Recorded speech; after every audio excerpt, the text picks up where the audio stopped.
They don't even change the script. The same script they've been having for every for every shooting they've had of somebody popular. Hell, all the way back to Abraham Lincoln.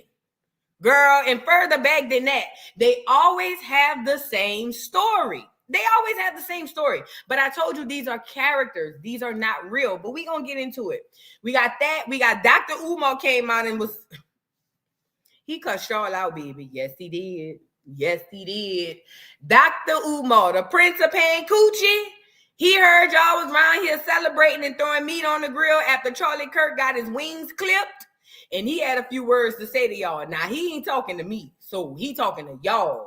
But I'm going to just tell y'all what he had to say to y'all. So make sure y'all here for that. We also got Stephanie Mills talking about the Essence Festival and things of that nature. And we got a few other things to discuss regarding this Charlie Kirk thing. But I need you guys to do me a favor. Like the video. Please and thank you. Shout out to everybody in the building. I just want everybody to know I love you all. I really do. I appreciate y'all. I just feel like my people come first. Unapologetically. And that just is what it is. And nobody's going to make me feel a way about that. Now I do love all people. No, I don't love all people. I'm lying. I was about to lie and say I love all people. Oh man, I was about to lie. God stopped me there. God bridled my tongue. Hold on, girl. Don't lie to these people. You right, God. My bad. That would have been a bold-faced lie. I don't love all people. But the point I'm making is I love my people first. And then, everybody else fall in line how they fall in line. You know what I'm saying? It is what it is. I was about to lie down. Do you hear me? I was about to lie down, girl. God say, girl, if you don't go sit your... It was going to sound so good, though, because I love all people. It was going to sound so good. It was going to be so... Oh, man. It was going to be so right for where I was in the speech. It was going to be perfect. But then, it is what it is. Accountability, right? Anyways, y'all, come on in, get the likes up on the video. And we got to get on into the show. Let's start off with our girl, Stephanie Mills, our FBA sister. Stephanie Mills. Oh, yeah, let me say this too.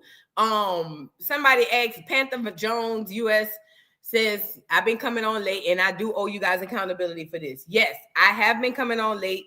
And there is no excuse for that. I have been not managing my time well. This is my first time having a job at home. So I don't know how to work without somebody putting a whip on my back. So excuse me, y'all. Sorry. I'm working on a schedule. I'm working on trying to get this back to the actual morning. Because that was the original, concept. As you can see, the show is called The Morning Joce. So we will be getting the show back to the morning. I just haven't been disciplined enough to get back on the schedule. And also, as it pertains to today in particular, it ain't all the way my fault. It's Saint's fault. Saint had an appointment at the groomer at 11 o'clock. So, and his nails was digging in my skin. And so it was really kind of Saint's fault. So, it's my fault because I did make the appointment, but it's Saint's fault because he needed a haircut. So, you know what I'm saying? So, yeah, let's go with that. Let's put it on Saint. All right, now let's get into the show. We got to find somebody to put it on. You think I'm going to sit here and take all this by myself, girl? Bye, please. Saint, it's him too. Throw him in there too, girl, please. Let's get into what's the Stephanie Mills. That's what I said we were going to get into. So remember, Essence Festival fell flat on its face, you guys, and it was because the Africans took over and tried to Africanize an Americanized situation and an American tradition. Because as we've spoken about on this channel before, when you speak about Essence Festival, you speak about Black American culture, Black American history, Black American everything. The whole point of the word essence, of the whole embodiment of the business, was to celebrate the greatness of Black women in particular. But then as it moved on, it was Black people. You know what I'm saying? So when these Africans started coming in and started buying up everything like it's a Monopoly chessboard and started putting African faces on it and sticky notes, like I tell y'all they do, it didn't kind of hit the same. As a matter of fact, I heard there was a Jollof versus jambalaya cook-off. And you know what disrespected me the most about the Jollof versus jambalaya cook-off? The fact that these people thought they can sit Jollof next to jambalaya. And can I say this too to the Black Americans who have had African food? Because I ain't never had now, and I don't need to have it to know that it don't stand next to it. But for the ones who's had African food, and y'all be wanting to get the rest of us to get all up on that crap and be like, oh, but voodoo, you don't understand. Yes, it looks like Play-Doh, but when you dip it in the gravy, it's kind of chewy and it's not that bad. Shut your ugly ass up. I don't care about none of that. The point I'm making is y'all be hyping it up to us, okay? And then y'all got them thinking that it's really on that type of time, and they over there putting this crap next to our jambalaya. And this is where I say some Black Americans take responsibility. Stop trying to put that stuff on us. Let me tell you one thing about niggas. I study niggas. I am a nigga, okay? One thing about us, when we like it, we gonna overdo it. Nobody gonna have to force it on us. Nobody gonna have to oversell it to us. Nobody's gonna have to lay it on thick. One thing about Black Americans, when we find something we like, we overkill. I haven't seen a lamb chop since PBS, because niggas found lamb chops at brunch and we ain't looked back since. You see what I'm saying? So the point I'm making is they tried to force that crap on our culture and we just ain't biting. Even when we thought we were in African culture, it was an Americanized African culture. Our African culture that we had in the 90s and all the way up until the recent past was us wearing the earrings that shaped like Africa, or putting on the colors, or wearing a kente cloth. Ain't none of that African. All of that is Americanized ideas and ideals of what we think Africa is. So much so, we got the real Africans over there dressing like that. It's ridiculous. You see what I'm saying? So I'm saying all that to say, we got to stop trying to force things that don't need to be forced. First and foremost, in African culture, the authentic African culture, although I believe it is beautiful, although I believe it is different within its own right, and it is its own culture. It is just not something that we gravitate toward collectively. We just don't, and that's okay. Just stop trying to force it, okay? And when the Africans went down and bought Essence, I'm pretty positive they were under the guise that we were still blinded by melanin. What do I mean by that? We still looking at them as Black and assuming that we all the same. And for the most part, we did. But a lot of us started to wake up and realize the old saying our old folks used to tell us, we got to start going back, start thinking back to some of the old stuff your old grandma used to say, your old aunties and uncles, all them old people in your family. What did the old folks used to tell us? The words still ring clear now and ring true now. All skin folk ain't kinfolk. See, it was a warning. It was more than just something to say. It was letting you know, be mindful of the people you looking at, because even though they may look like you, they are not you, and you need to use your discernment to understand that. That's what the whole slogan of all skin folk ain't kinfolk. Now, I caught on to that as a little bitty girl. Probably because, like I said, I didn't grow up around multiple cultures. You see what I'm saying? However, I understood when I first ran across an African, they Black, but we different. You know what I'm saying? I need you guys to start seeing that. Of course, we're all melanated. Of course, we're all Black. Of course, we're all connected in some ways, but we're different, and that's okay. And they need to stay over there by their stuff, and we gonna stay over here by us. Ain't none of us going to Africa, taking over none of their countries, none of their places, trying to Americanize it. None of us. We don't go nowhere and do that. We go in people's houses, we knock on the doors, we sit down, we take our shoes off at the door, and we sit quietly. We don't go in people's houses like a wrecking ball. And at this point in time, we need to treat our culture like our homes. You don't let any and everybody in and out your culture. Just like you don't let any and everybody in and out your home. Or at least let me speak for me. I don't. Any and everybody can't come in my house, and your shoes gonna come off at the door. What's up? So we need to start looking at our culture the same way, okay? Now, with that being said, Stephanie Mills had a whole situation with Essence amongst many, many, many other stars, okay? All kinds of stuff was unorganized. They had people there. I knew Essence was down the tube when they had Megan Thee Stallion up there with a whole bunch of holes out the 8-wall twerking. Okay, video is on YouTube on the channel. Go check it out. Search Voodoo Doll TV Essence Festival. You'll see it. But the point I'm making is it started gearing away from its purpose into something else. And then it started getting tacky. People who were there to perform were complaining. And one of those people were Stephanie Mills. I'm sorry. She was talking about how the dressing room, the time, and everything was just all over the place. And one of our icons like Stephanie Mills, who's been in the game longer than some of us have been alive, need to be treated with such respect, because when you're doing something that honors a culture that is hers, then you honor the greats of said culture, which is she and the others and everybody in it. Period, point blank. Now, she went to the Breakfast Club because she took to Instagram and put this long paragraph, and we read it here, about her grievances, about the professionalism and everything down at Essence. But this is the first time she's had an interview to speak about it. And she went to the Breakfast Club, and this is her clearing up some things that she had wrote. Y'all get the likes up on the video, and let's get into this right quick.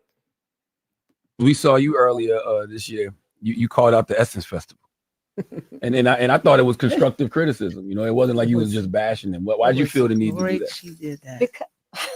I was so happy. Keep going. Because I was there the whole weekend, and I saw all the acts, and it was just very poorly run, and it didn't show respect to the artists, you know. And I remember Essence from Susan Taylor and Mr. Lewis, and it was always prestigious and ran with respect. Let me stop Miss Stephanie Mills really quickly.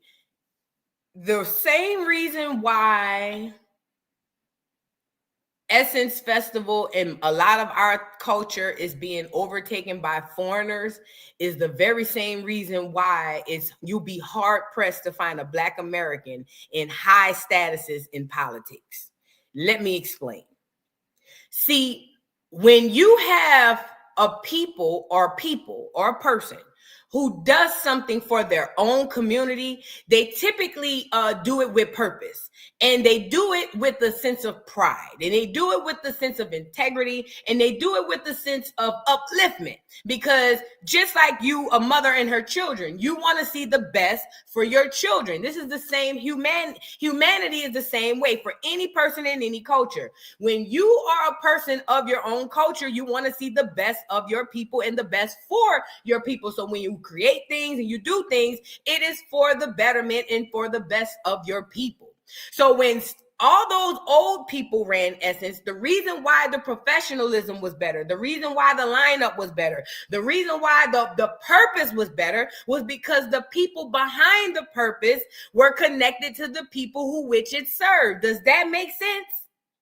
Now, when it comes to politics, you get some Black-looking people in high levels of politics, but as we start peeling back the layers on these people, we're starting to find out, like Scooby-Doo, they undercover tethers. Cosplaying Black American, and the purpose of not having a Black American in high statuses and in high places in politics is because they fear that one of us would want to do what? The best for their people. So they would rather put a Black looking face, all skin folks ain't kinfolk. So they prefer to put a Black looking face in front of you in politics to give you the illusion that these people are you and have your best interests at heart. But the fact of the matter is they worse than that pink man who was up there prior. But we gonna have that conversation another day. Let's get back to Essence. The point about Essence is this. The reason why the professionalism and everything was so off, the whole mood of Essence, the production of it, the promotion, the reason why everything is off is because because the people who are doing it were inauthentic. The authenticity of the people who were doing it originally have been taken away, and they have inserted these black looking people. All skin folk ain't kin folk, and tried to repackage it and give it back to us. And it just didn't work. It didn't work behind the scenes. It didn't work in front of the scenes. I hope I'm making this make sense, you guys. Like the video. And that just was not there. Mm-hmm. And so I could not sit and let them accuse, people for being late when it was them that was late. And running late.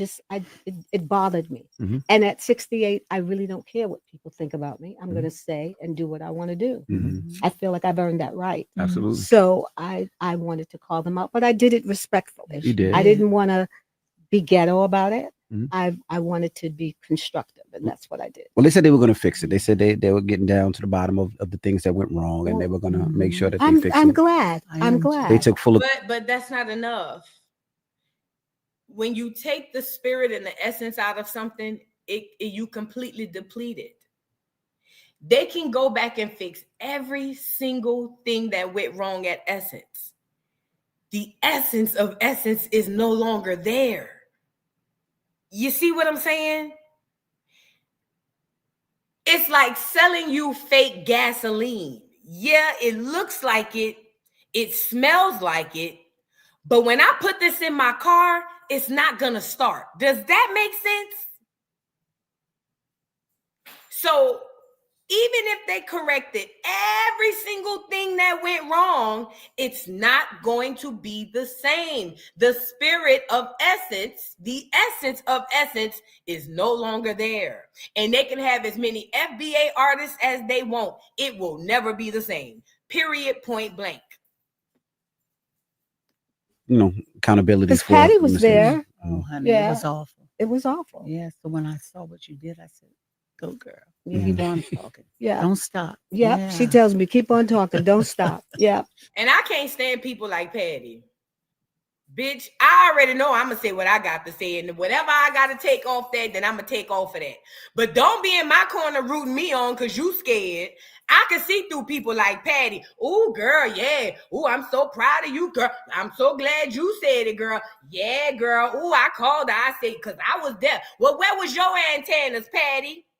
Where was your, when Stephanie came out and said that it was unprofessional, whoop-de-whoop-de-whoop, Patty, you should have put your pies down and picked up your phone on Instagram and say, I second that emotion, and go into what your experience was. There's power in numbers. Don't buck me up to say it, because guess what? If Miss Stephanie Mills had fell on the sword, Patty would have been there like this, fingers on the lips, like she in line in kindergarten. What's wrong with you, boy? You see what I'm saying? She would have been like fingers on her lips, like don't buck me up. Don't buck me up. Stand with me. And don't stand with me after the coast is clear. See, this is another thing, Black America. We got to get out of this fear tactic that they got us under. Stop worried about what happened in Tulsa. Stop worried about what happened back in the day in all these other places. Stop worried about that. Only thing I'm telling you guys is we have to stop being fearful and start standing up for ourselves. Gone are the days where we sitting there waiting on somebody else to do it. If you see something, say something. Like I told y'all yesterday, you got a little more leeway than you had before. Now is the time. Closed mouths don't get fed. You have a lot to say. So what did you do, Miss LaBelle? You got it to them privately, or Did I what? did you say anything to them privately, or? No. Told you. Patty fake. and I love her music. My daughter loves her pie. But Patty fake as a $3 bill. Do you hear me? Like I said, okay, and I hadn't even seen the rest of this video. Listen. Let me tell y'all something. I'm not right all the time. When it comes to judgment of character, I'm not right all the time. But I'm not wrong a lot. I can see through a Patti LaBelle. I'm not saying that she's a bad person. What I'm saying is I see who she is. Patti LaBelle's the type of person that behind the scenes, girl, yeah, tell him, girl, tell him. Patti ain't gonna open her mouth though, because Patty's scared that when the rat fall on you, she don't want nothing to do with that. This is why when the coast is clear, here come Patti sitting next to Stephanie. Ooh, girl, yeah, it was terrible, girl. It was a mess. Ooh, girl, ooh, girl. Ooh, girl. Oh, Miss Patti, did you say something? Oh, no, I didn't say nothing. Don't root me on. Don't tap me. Don't pat me on my shoulder for a job well done. Shut up. If you don't have the courage to stand up for you, then don't say nothing to me. Shut up. And let me tell you why I'm saying this. A lot of people might feel like I'm overreacting, but as someone who's always stood up for people, the most frustrating and the most draining thing is to stand up for people and to know that people are using you. People take your kindness for weakness. You see what I'm saying? And the thing about it is a lot of people are starting to wake up to that. People take your kindness for weakness. You think you're doing something to help somebody out, whole time you being used. You see what I'm saying? Patti give me user tease. Yeah, I'm going to let Stephanie say it. So if they drag Stephanie, then that's going to be on her. I'm going to be cool though. I'm going to be safe. No.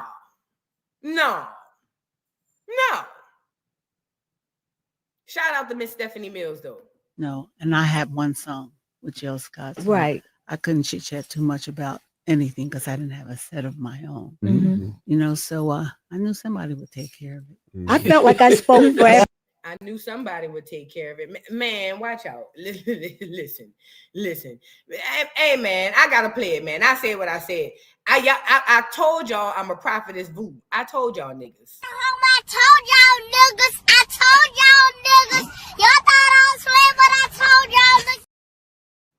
I ain't right all the time, but I ain't wrong a lot either. I know what I'm talking about.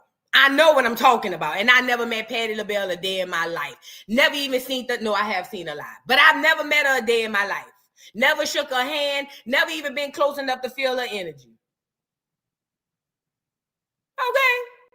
So, yeah, she one of them. Watch you get screwed over. Everybody. Yeah. You know what I'm saying? I feel like because I'm not afraid. I don't have any fear. I only fear God. Mm-hmm. So I'm not afraid when people say, oh, if you do this, you're going to be blacklisted. I'm black already. So you know what I'm saying? I don't really care. I'll put on my glasses and see if I give a damn about it. Mm-hmm. Now you were there the whole weekend, so you seen a bunch of artists. I've seen a bunch of artists. I saw what they did. I saw how late they were putting the shows together. Mm-hmm. And I had a incident with the owner's daughter, and I didn't talk about that, but it was just not respectful. Miss Mills, we saw you earlier. And you know why it wasn't respectful? Because she doesn't understand the gravitude or the gravity of the level of star she's in front of. And I'm not saying that the person's supposed to fan out. But if you're doing an Essence Festival that's designed to honor Black people, Black Americans in particular, then you have to know which ones are high up on that ladder. You got to know which ones are high up on that ladder. And shout out to Miss Stephanie Mills. The smallest one is the giant and the tallest one is the shrinking. What the hell did I just say? The smallest one is the most brave and the biggest one is the mouse. It is what it is. Like she said, I fear nobody but God. Hello? So if you're going to blackball me. I got to say what I got to say. Okay? Shout out to Miss Stephanie Mills. But you know, this Essence Festival, like I said, it don't matter what they do. It ain't going to work. It is not going to work. Them people, it ain't going to work. It ain't going to work. Y'all get the likes up on the video. Get the likes up on the video. Why does my thing look like this? Oh my God. Adios míos. Girl. All right. So let's move on, you guys. Let's move on. All right. Now I want to move to, let's get into the, wait, hold on. I want to make sure we're moving on correctly. I'm sorry. Let the light catch up. I shouldn't have moved out of the light, y'all. Hold on. I want to make sure we're moving on correctly. Before we get to that.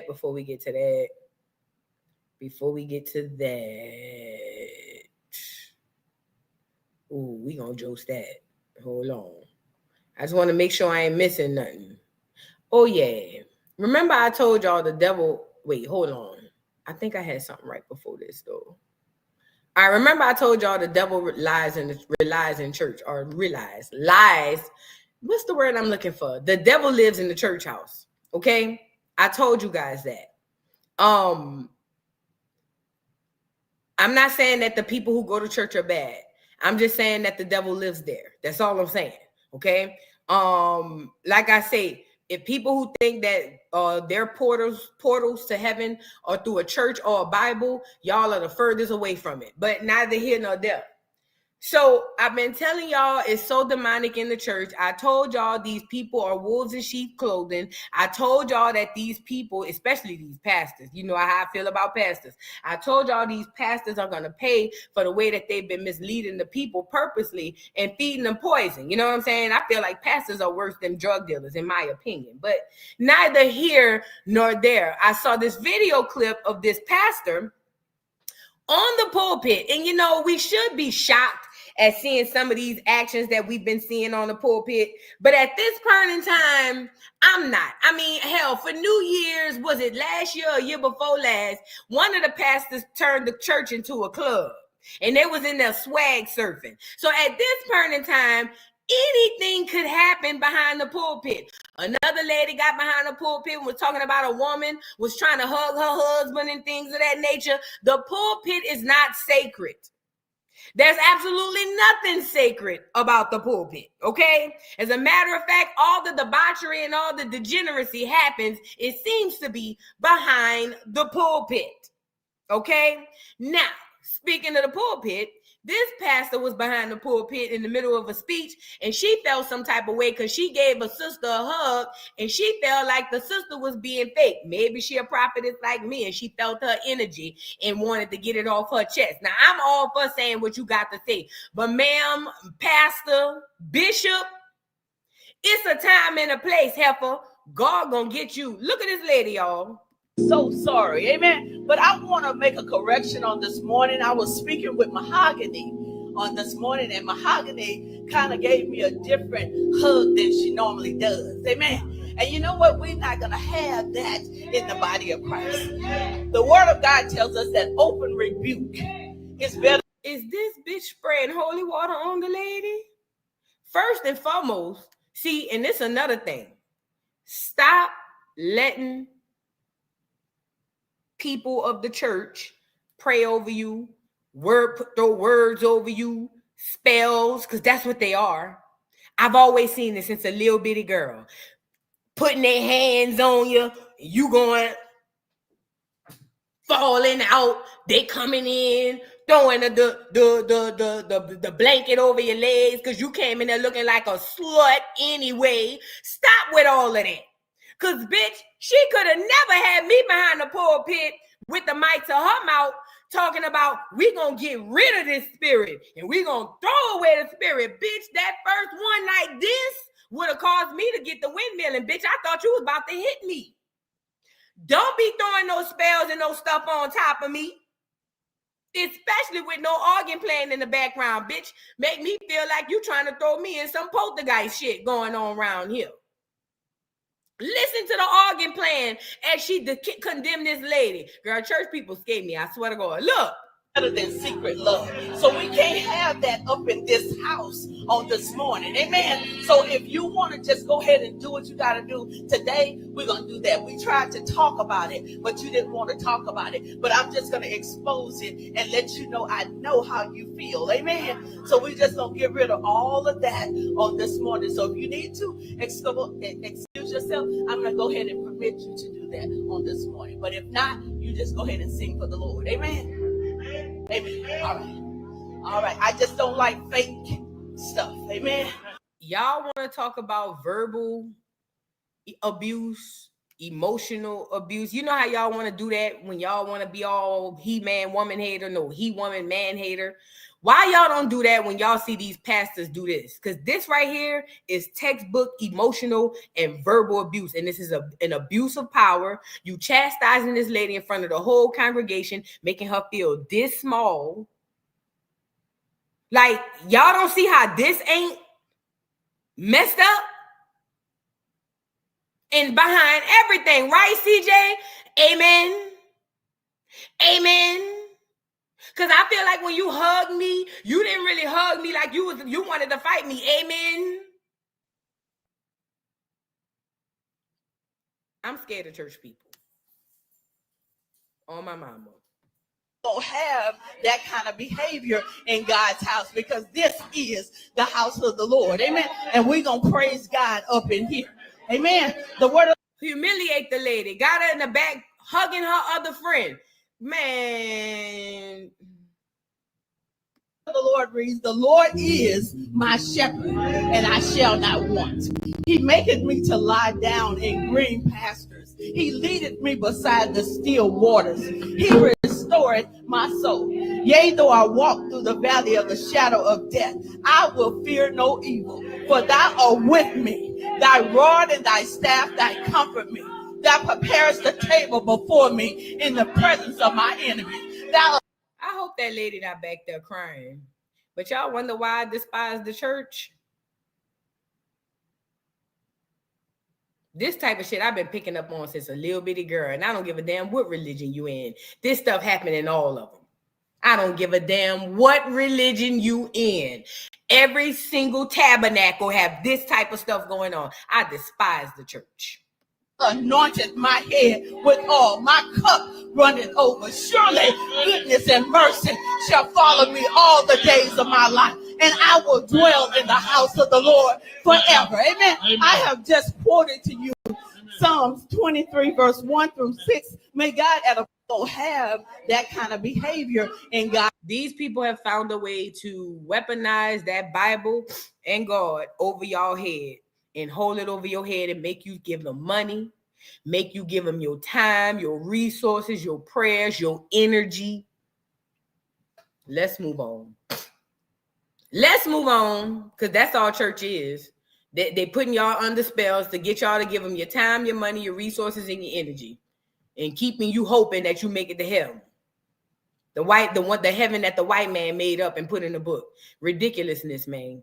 Anyway, let's get into Charlie Kirk. Okay, where do we start? Let's start with I know where we could start. There's so many celebrities. There's so many. I don't know which way to go. Okay, let's start. Let's go here with the HBCUs. Let me ask this question.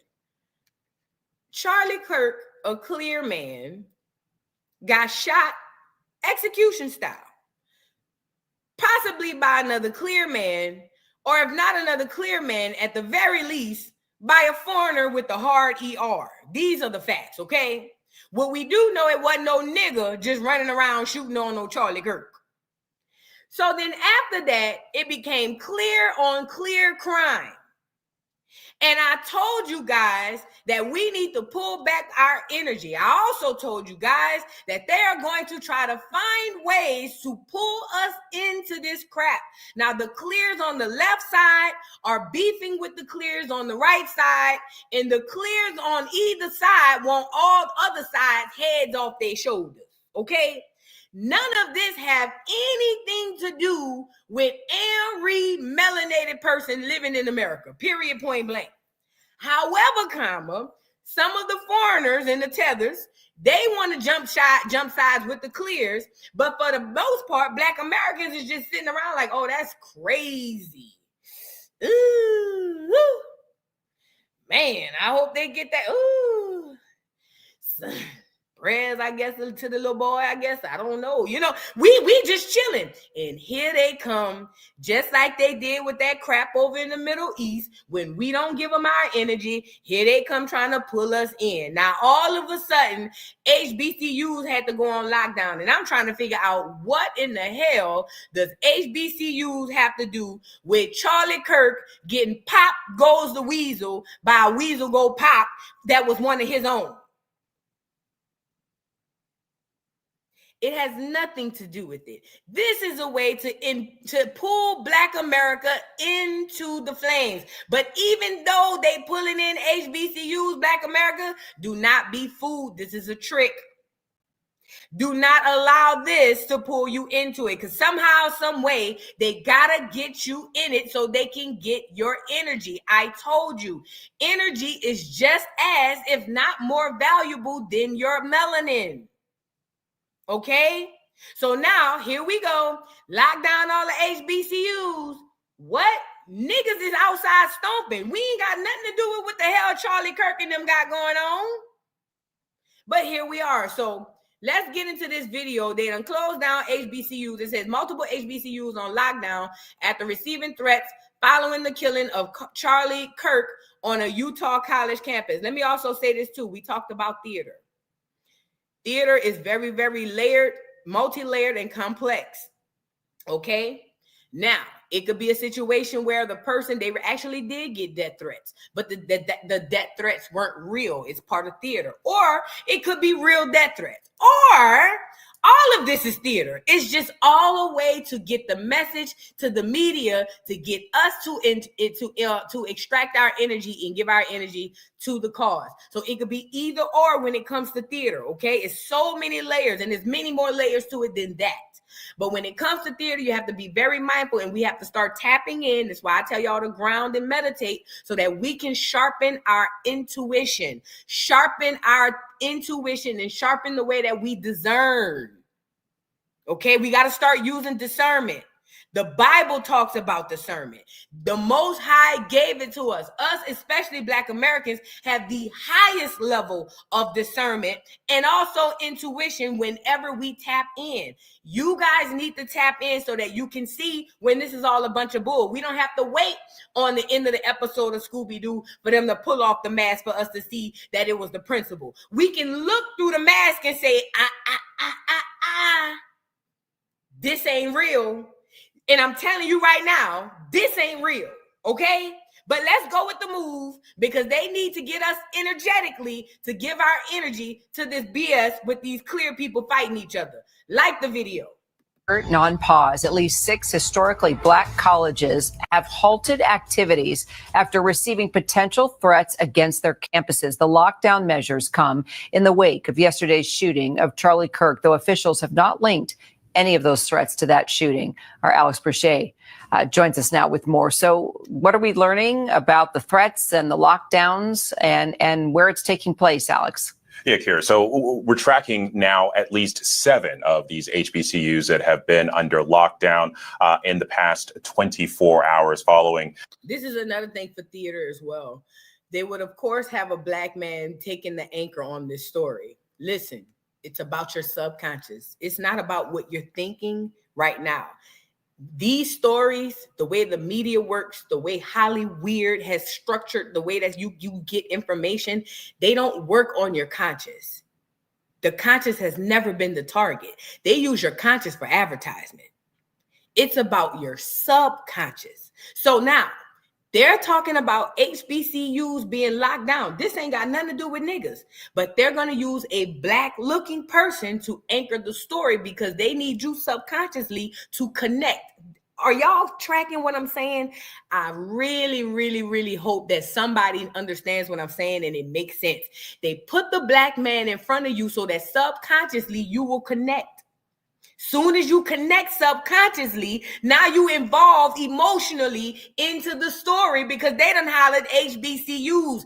Now energetically, you giving your energy, you thinking you giving it to the protection of HBCUs, but you really giving all your energy to this Charlie Kirk and this clear on clear crime. This is why discernment is so key right now, bro. Discernment is so key. We can't continue to do what we've been doing since the 60s. All that marching and giving all our energy and all of that stuff. We got to know when to act and when to pull back. That's what this is all about, okay? So let's get back into it. I'm sorry for stopping it. That assassination of Charlie Kirk, that includes Alabama State, Hampton, Virginia State, Southern, Bethune-Cookman, Clark Atlanta, and also Spelman there in Atlanta. Now, some of these universities have already begun the process of lifting these lockdowns or shelter in places. Others have, like Southern, have actually extended those through the weekend. They've canceled classes through the weekend, which at this moment, that is the longest extension of this lockdown. But that is to get the students all in their fields. Oh my God, they done locked down the schools. Now they gonna call their mamas. Mom, they locked down the schools. We can't do X, Y, and Z this weekend. Why? Because of the Charlie Kirk situation. Now you see how you just transferred the Charlie Kirk's energy to your mama? Now what your mama gonna do? Girl, you heard about what happened at Southern? No, what happened? Girl, they done locked down the school at Southern. Cause why? Because of the Charlie Kirk thing. Charlie Kirk? Who is Charlie Kirk? Girl, some white boy done got killed down there up in Utah for real. Now that person done told somebody else, and then that person done told somebody else, and then energy is put into Charlie Kirk and clear on clear crime. Do you understand what I'm saying? I hope that makes sense. Oh my God. I hope that reached somebody. That's exactly what they do, bruh. This is exactly what they do. You get it? Now, ain't nothing wrong with talking about the Charlie Kirk situation. But when you learn to master your intelligence, your emotional intelligence, you know how to deal with situations and know how to separate your energy from it. But that's advanced. You get it? Now, let's get back into it. My bad, y'all. When I be getting the messages, I be having to get them out. That's why I be stopping. Sorry, y'all. But I can tell you that the FBI has released a statement. I don't know if we have a full screen of it, but it does say that the FBI takes these threats very seriously because it puts innocent people at risk. While we have no information to indicate a credible threat, we will continue to work with our local, state, and federal law enforcement partners to gather, share, and act upon threat information as it comes to our attention. But I can tell you that we've been in touch with a number of students, including some on the campus of Hampton. Our team has, and you know, as you might imagine, Akira, I mean, this is really shaking a lot of these young students up. There's fear of uncertainty and also possible violence as this is yet another instance of their campuses being threatened. And I see civil rights leader Reverend Al Sharpton responding to this as well. There you go. Here come the Denzel Washington of the movie. Now we get to the main character. Now we going in the main character tease. Here come Denzel. It's the beginning of the movie. We got the premise of what the movie was about. Somebody got shot. We trying to find out what's going on in the movie. And in comes the Denzel Washington of the movie, the equalizer type character. Who is that? Our good old friend, Rem Al Sharpton. You get it? This a whole play, y'all. This a whole play. This is a whole play. This is a whole play. It's not real. None of this real. This not real. It's real. It's happening. Duh. But it's not real. I can't, man, let's move on. Yeah. I got it out. Well, Alex, saying political violence or acts of hate get us nowhere. We can march, we can debate, but we cannot cause physical harm to those we disagree with. Alex Brachet, thank you. On alert. No. All right. So now they done shut down 5 HBCUs. Southern University is one that shut down through the weekend. That's all strategically done. Them putting it on Instagram, them putting the shade room in the neighborhood talk, and all those other people putting that out. That's all for us to harvest the energy. Listen, we got to be able to tap in, man. Tap in. You have to become emotionally intelligent. We have to heal our inner child. Listen, that's the only way this works. Heal generational curses. Let me say this, and let me get this off of here, because I got to say this. It has been put upon our generation to heal generational curses, man. I don't know if you guys understand this, and I don't know if you guys know this, but that has been the task given to our generation. We have to break generational curses. These generational curses are part of the manufacturing of this well-oiled machine of our oppression. Does that make sense? So a lot of things, and when I say generational curses, it don't necessarily mean like things from a parent to a child. I just mean period. I'm talking about negative things that has been holding your family back, negative things that's been holding you back, negative things that are what do you call them? Isms. That's what they call them. Isms that, we all have them. Every single Black American have them. I think every melanated person have them. We are sent here to break generational curses. Upon breaking these generational curses, you gain emotional intelligence. I'm just telling you how it goes. Once you gain this emotional intelligence, you start to learn how to preserve your energy, how to protect your energy, and where and when and how to submit or at least give your energy. Now, a lot of people don't understand this, and the people who don't see the signs that they are to break these generational curses, they tend to suffer the worst. Okay. The point I'm making is this. We got to get out and tap in. Even when you think of, like I told y'all before, Lovecraft Country, the key is in the ancestors. That's the part we've been missing. We've gotten every other piece of this puzzle except this one. And it's the ancestors. It's spirit. It's the one, that's the missing piece. That's the missing piece. And it's been told to us in so many ways in our past, even when we come up under the church. What they say, the Father, the Son, and what? The Holy what? Spirit. You see what I'm saying? Even if you look at it in a religious manner, we had the Father, we had the Son, but we never tapped into the Holy Spirit. You see what I'm saying? So with that being said, that's the missing key. And part of that is healing. Part of that is healing childhood trauma and breaking generational curses. Okay, so please make sure you guys are tapping in, and we got to start waking up and getting out of this illusion, because it plays all around us. People, listen, we have been inside of a theater this whole time. This is all one big play, nigga. We in the audience, we laughing and clapping and don't even realize it. The only way to get out of the audience is to tap in, okay? Now, I want to move on to some more Charlie Kirk news, because that's one way it affected Black Americans, HBCUs or whatever.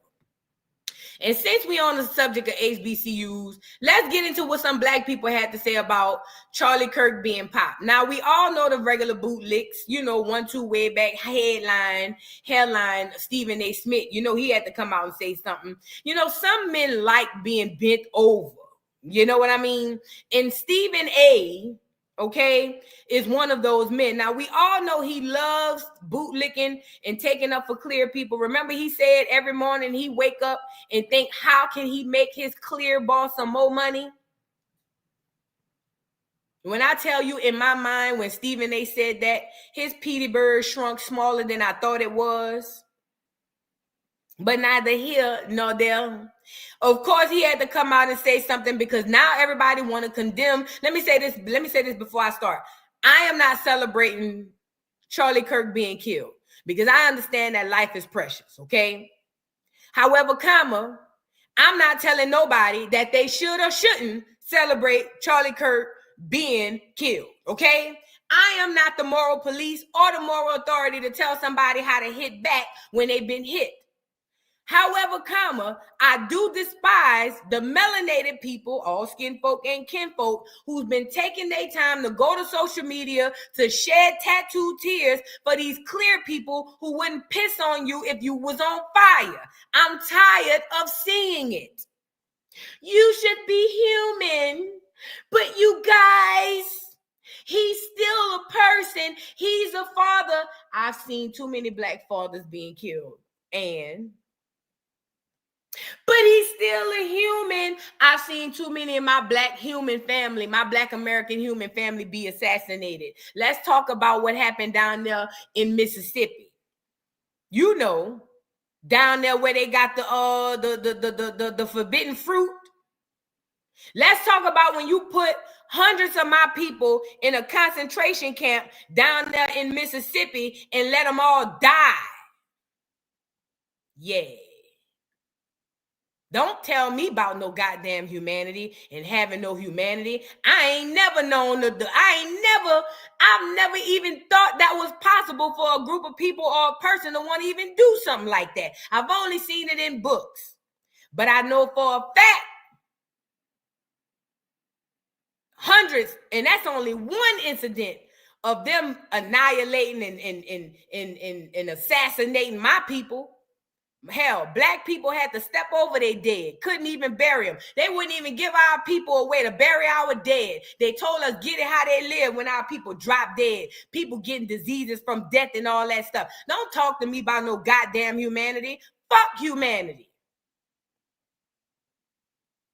So again, I ain't on here to tell nobody that they should or shouldn't celebrate Charlie Kirk's death. Throw some meat on the grill if that's what you feel like you want to do. Who am I to tell you to come in between you and what you believe to be happiness? But all this rubbernecking and goosenecking over here with these black looking people and even some of them that is black, and we gonna get into it, I'm tired of hearing that shit. Go suck cock over there. We don't want to hear it. Now let's get into Stephen A. with his ugly ass. Black man born in America. I know what problems that exist in this country, but I also know there's far more good people than there are bad people in this. False. False. There's an old saying, old black folks used to say it. All white people ain't bad. It's just too many of them is. So don't say they got more good people than bad people. They don't have more good people or nobody than bad people. You a damn liar, you ugly bastard. I don't believe all white people are bad. I just believe too many of them are.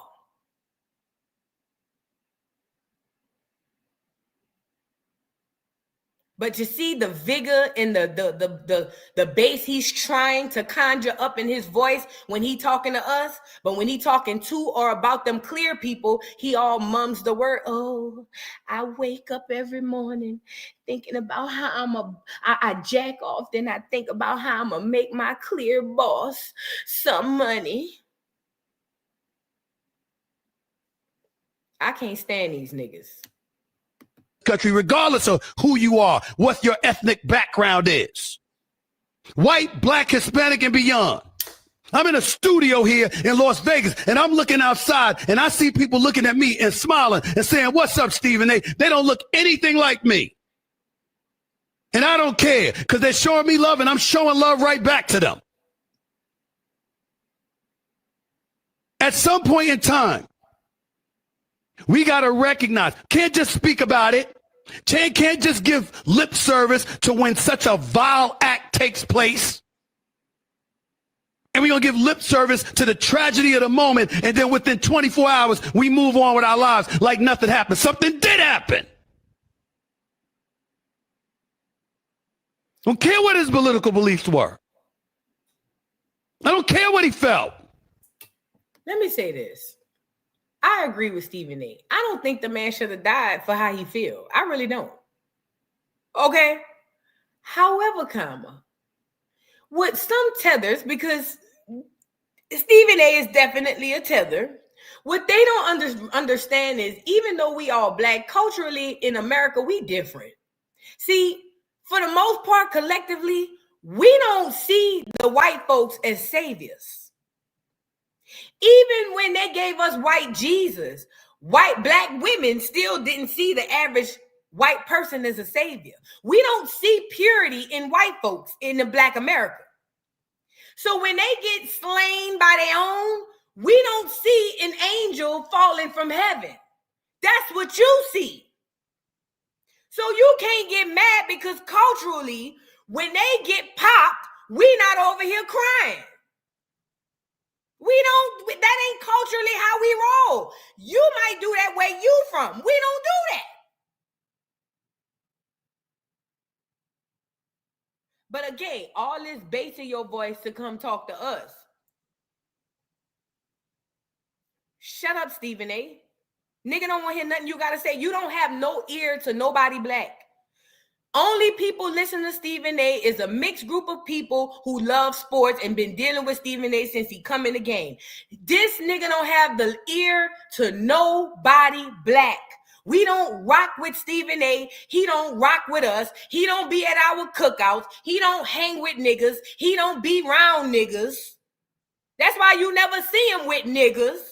He ain't one of us.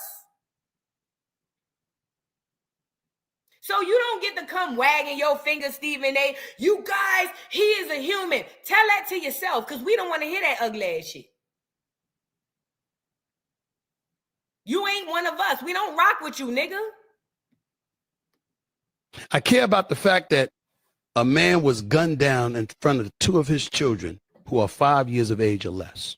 Malcolm X was gunned down in front of his kids. Malcolm X was gunned down right in front of his kids. Man, watch out. Watch out. That he's dead at the age of 31. That his wife is a widow. That his children are fatherless. Because his ideas and his beliefs differed from somebody else, apparently. And then I'm going online and I'm seeing people celebrating it. Shame. Shame on you. I'm a black man born in America. I know what problems that exist. Shut up. He already said that part. So that's what Stephen A had to say. Child, it ain't even worth going back into. I want to get into Dr. Umar. So Dr. Umar has something to say. I guess he refused to show his face. Maybe they repoed his card because, you know, his karma had been whooping his ass, okay? So Umar came out and had a few words to say. You know the Prince of Pancoochie? I thought we threw him in yesteryear, but he came in rear his ugly head again. And he's calling out people for celebrating the passing of Charlie Kirk.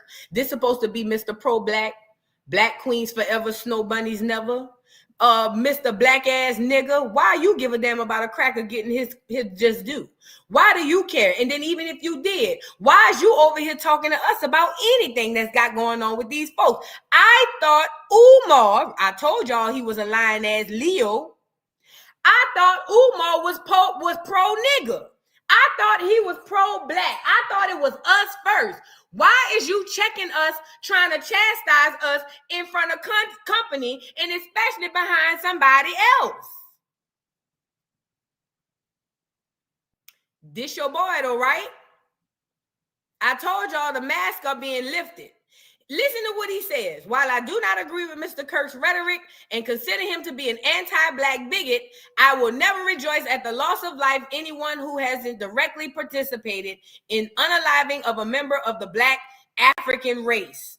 I am ashamed to see members of my community celebrating this situation. I will never ask you to mourn the loss of an enemy of our race, but to celebrate an unaliving is completely unacceptable. We know all too well that the greatest recipients of political assassinations in this country have been our own people. Stop laughing at the misfortunes of others and get prepared. It says, hold on, let me scroll down. Political assassinations have returned to the United States of America courtesy of the deep state. So he's trying to make it seem like he's trying to be level-headed about it and like, oh, well, at the end of the day, it's still a human life and this political assassination is back and da-da-da-da-da-da. Shut your nappy-headed ass up, nigga. Shut up. We don't want to hear nothing you got to say. We already got you up out the paint, first and foremost. Secondly, we don't care. I don't care. I love it. We don't care what you talking about, my nigga. Where the school at? Oh, all right. Lying ass Leo. Let's move on. Lying ass Leo. This y'all boy though, right? I told y'all better learn how to laugh at that nigga when you see him on TikTok. Don't ingest that bullshit. He already be putting spells on y'all. Peace and Pan-Africanism, brothers and sisters. Peace and Pan-Africanism, brothers and sisters. Peace and Pan-Africanism. I was saying that shit 3 times, putting spells on y'all. Y'all better, man, watch out. Now, I heard Trump wanted to fly the flag at half-staff, and I said, for why? You know why? He's one of their heroes, you know, like Christopher Columbus. See, now you see how they puff up their heroes to make them bigger than they really are. Yes, the way you see them trying to first of all, the nigga got off Air Force 2. They got Charlie Kirk off of Air Force 2 with the Air Force, the military, carrying a coffin. I said, did this nigga serve? I'm sorry, did this cracker serve? Did he? Somebody drop down in the comments. Was he in the military? How the hell he getting off the Air Force 2 with the Air Force? You feel what I'm saying?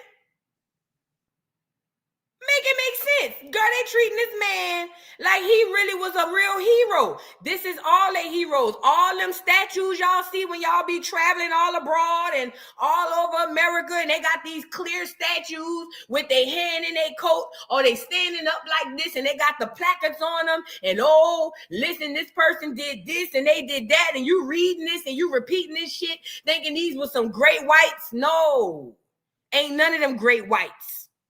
Christopher Columbus wasn't nothing but a drunk ass cracker who liked smashing on black Indian women when he came to the islands of Hispaniola. That's the same thing like Charlie Kirk. They gonna try to blow this cracker up to make him seem like he was white Jesus. I'm telling you. Watch. This is what they do.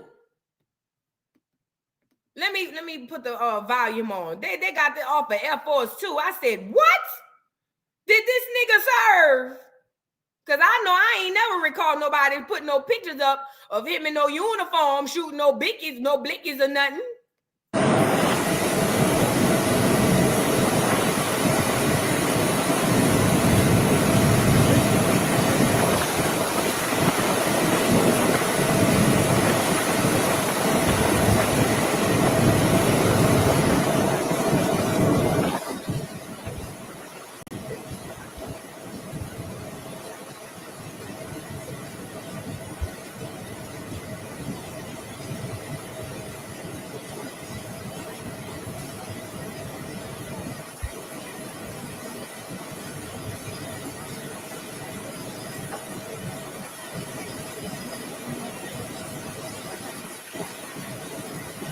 They flew that boy out on a military base, huh? That was that Utah Air Force, Utah National Guard.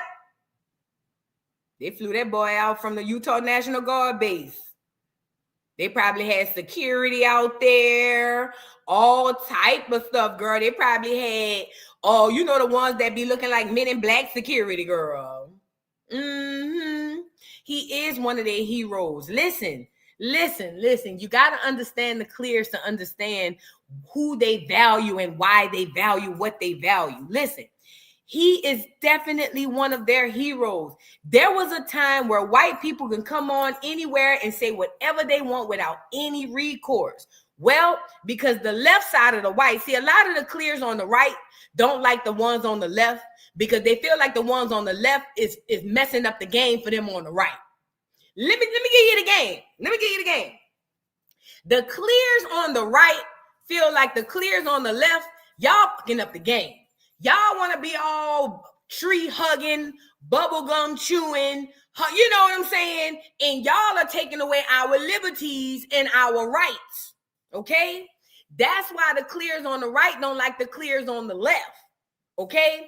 And because back in the day, when the clears on the left and the right were able to just say whatever they want without any recourse or any type of whatever, now gone are the days that they can do that. And somebody like a Charlie Kirk was like a Batman to them. He was like Superman.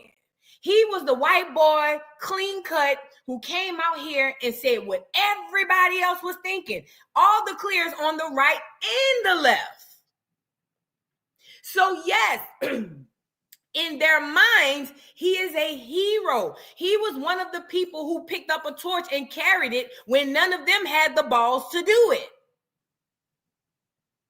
Now, I told you the enemy is very multi-layered. He don't do one thing for one result. He do one thing for 1,000 results. This is also to start a war between the left and the right. But again, this is between the left clears and the right clears. For all you nignogs, I love me some Trump. Oh, Massa Trump, I love some Trump. Oh, Trump's doing such a good job, Massa. Thank you, Massa. You saved us from them Democrats, Massa. For all y'all, for the ones who was over there on the left, Scamala, please save me. Ski-wee. Look, I ski-wee too. Scamala, please save me from these crazy Republican clears. We know you love us. They don't. Save us. All you niggas, for all you left niggas and all you right niggas, stay out of that. This ain't got nothing to do with you. But again, I'm not going to keep warning you niggas. You niggas want to ride the politics line so hard, you're going down with the rest of the clears. I'm telling you now. I seen y'all windmilling on each other during the politics. Yes, I did. I was there. When Trump was running against Scamala, y'all windmill so hard, girl, it was ridiculous. All that windmilling y'all did then, go ahead on windmill now and see what happened to you. Go ahead on. See, I ain't I won't see the niggas get the windmilling because I'm left and I'm right. Go ahead on the windmill if you want. Your ass go watch. I'm gonna leave it there. This ain't our fight. You is a nigga. You ain't no left. You ain't no right. You ain't no up. You ain't no down. You is a black American. You got bigger fish to fry. This is between them people. Okay? Now, you put on your Captain Save-A-Hole jacket if you want to. You're going to turn into that pillar of salt. I'm telling you, let them clears do what they want to do. But, of course, this is why they're putting him off of Air Force 2 and have the military escort him, because he is one of their leaders and their heroes. All them statues, I don't care where you have traveled to. All of those statues that you've seen in the past, all of those tours you've taken whenever you've traveled to these other countries, all of that stuff is 80% cap. Okay? 80% cap. Okay? They sprinkle a little bit of truth, just enough to get your attention, and then they put a whole bunch of cap on it. So when they holler about they thinking about getting other statues for this person, it sounds about right to me. Because all the other ones I done seen, I just left New York out of Central Park, all of them crackers in their cap.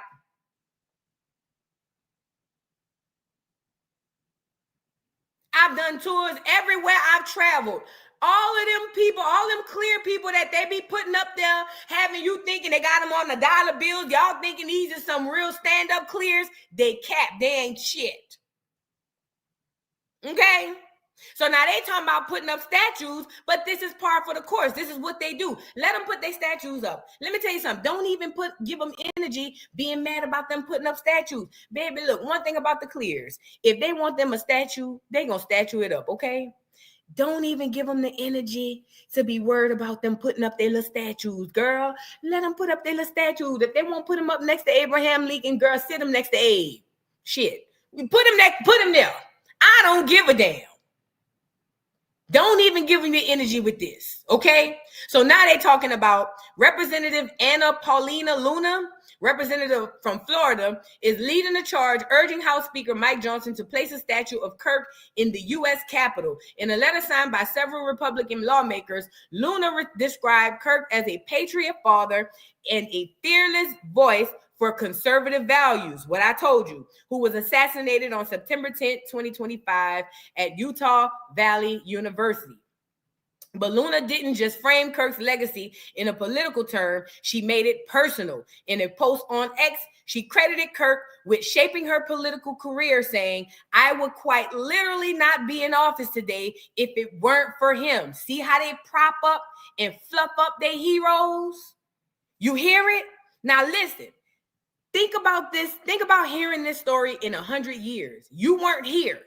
Now we here. We know the real.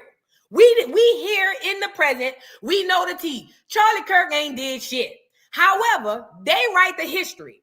Imagine in 100 years somebody reading this and they really gonna look at this dude, Charlie Kirk, as a real life hero. This is how you understand history every day. You get it? This is the game. This is what they do. So then she goes on to say they prop their stuff up. Even when my own party was working against me, Charlie endorsed me and campaigned to help me win an election. The letter argues that Kirk's work through Turning Point USA, where he built one of the largest conservative grassroots movements in the country, deserves recognition at the Capitol. Luna and her colleagues say a statue would serve as a permanent reminder of his impact, his fate, and his dedication to conservative values. Reporter Reese Gorman revealed that when he asked Representative Andrew Clyde, he's a Republican from Georgia, about the idea, Clyde defended it by comparing Kirk to Martin Luther King.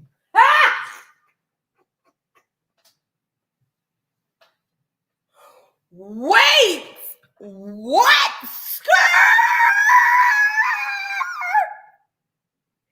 That's your Mike. This y'all Mike. Let me read that again. Andrew Clyde, Republican out of Georgia, they asked him about the idea and Clyde defended him by comparing Kirk to Martin Luther King Jr., noting MLK also has a statue in the Capitol. And they say to read the rest, log on the Baller Alert. Baby, we don't need to read the rest and we don't need to log on. Do you hear me? So yeah, they want him next to Mike. And you know what? I don't think it's a bad idea. I say do it. I can see the niggas windmilling now. Look, head down, hands up. I can see you niggas windmilling now. Head down, hands, bitch.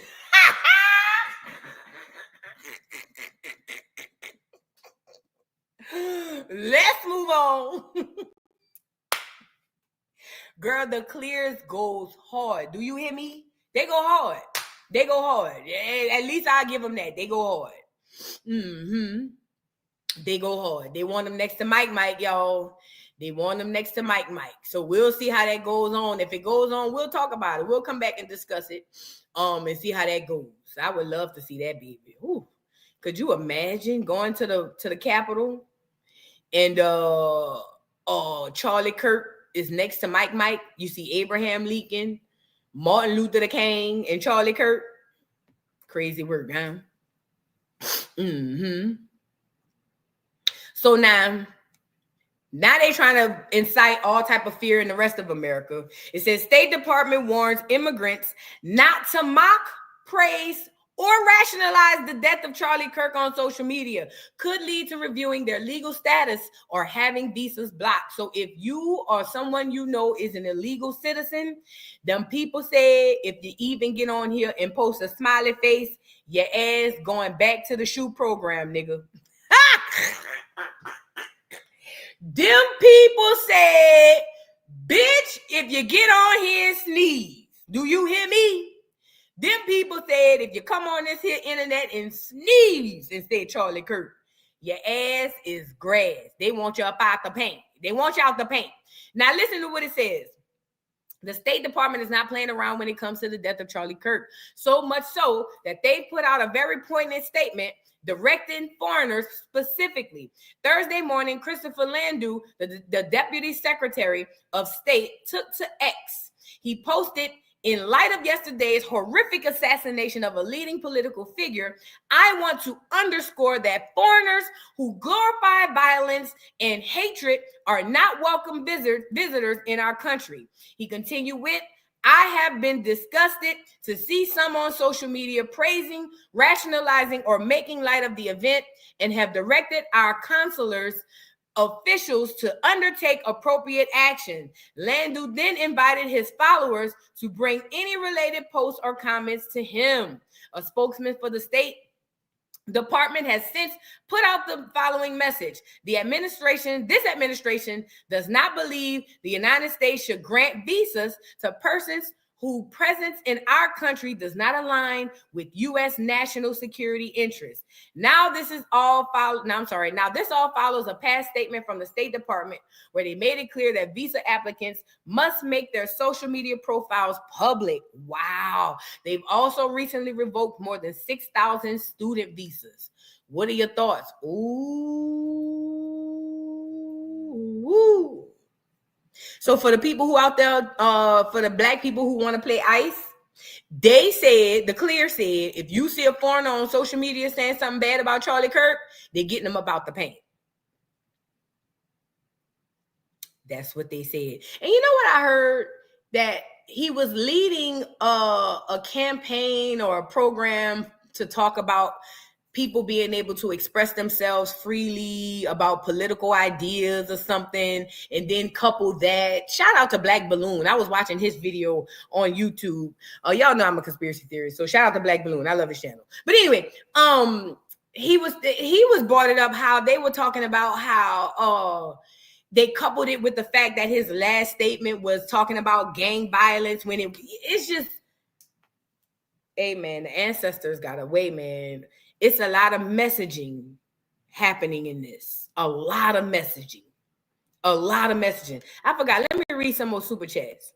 Star Tease, thank you for the super chat. Says, watching you at work. Don't care if I get caught. Okay. Thank you so much, Star Tease. Thank you, beautiful, so much. And enjoy your day at work, boo. Mango Gelato, thank you for the super chat. Says, I love you, boo. Love you back, boo. Love you too. Shout out to y'all. Y'all get the likes up on the video, please. Real Talk with Miss J. Thank you for the super chat. Says, love you down, boo. It's all. That's it and that's all. Thank you so much, beautiful. Thank you, Miss J. I appreciate you. Sarita, thank you for the super chat. Says, hey, boo. New subby here from New Jersey. Shout out, Jersey. Love your channel and keep spreading positivity, knowledge, love, and laughter. By the way, this is my first live and super chat. All right, girl. Come on in. Welcome in. Shout out to Jersey. I just left New York. I just left from up there. I ain't go to Jersey though. But shout out, man. Welcome in. And I'm so happy to have you. And thank you for all your support. And welcome, welcome, welcome. I love meeting new people, y'all. Come on in. Get in here. Get the likes up on the video. Alice Jones, thank you for the super chat. Says, please pray for me. The trucking industry is burning. And I just found out they're getting rid of my boss. I have a feeling me and my coworkers are next. Oh, wow. Alice, please go out there and meditate on that. Pray on that. Put that out in the universe to stop that negativity, or at least to order your steps on the next recourse of action. I'm so sorry to hear that, though. I'll keep you in my prayers, Alice. Thank you for the super chat. Riri, thank you for the super chat. Says the script is 2025. Oh, the script of 2025 is cooking. Okay. I'm the only one catching on. It's a script. Well, I ain't the only one, but a lot of people ain't catching on that this is a whole script. We in a whole play, bro. I'm telling you, it's crazy.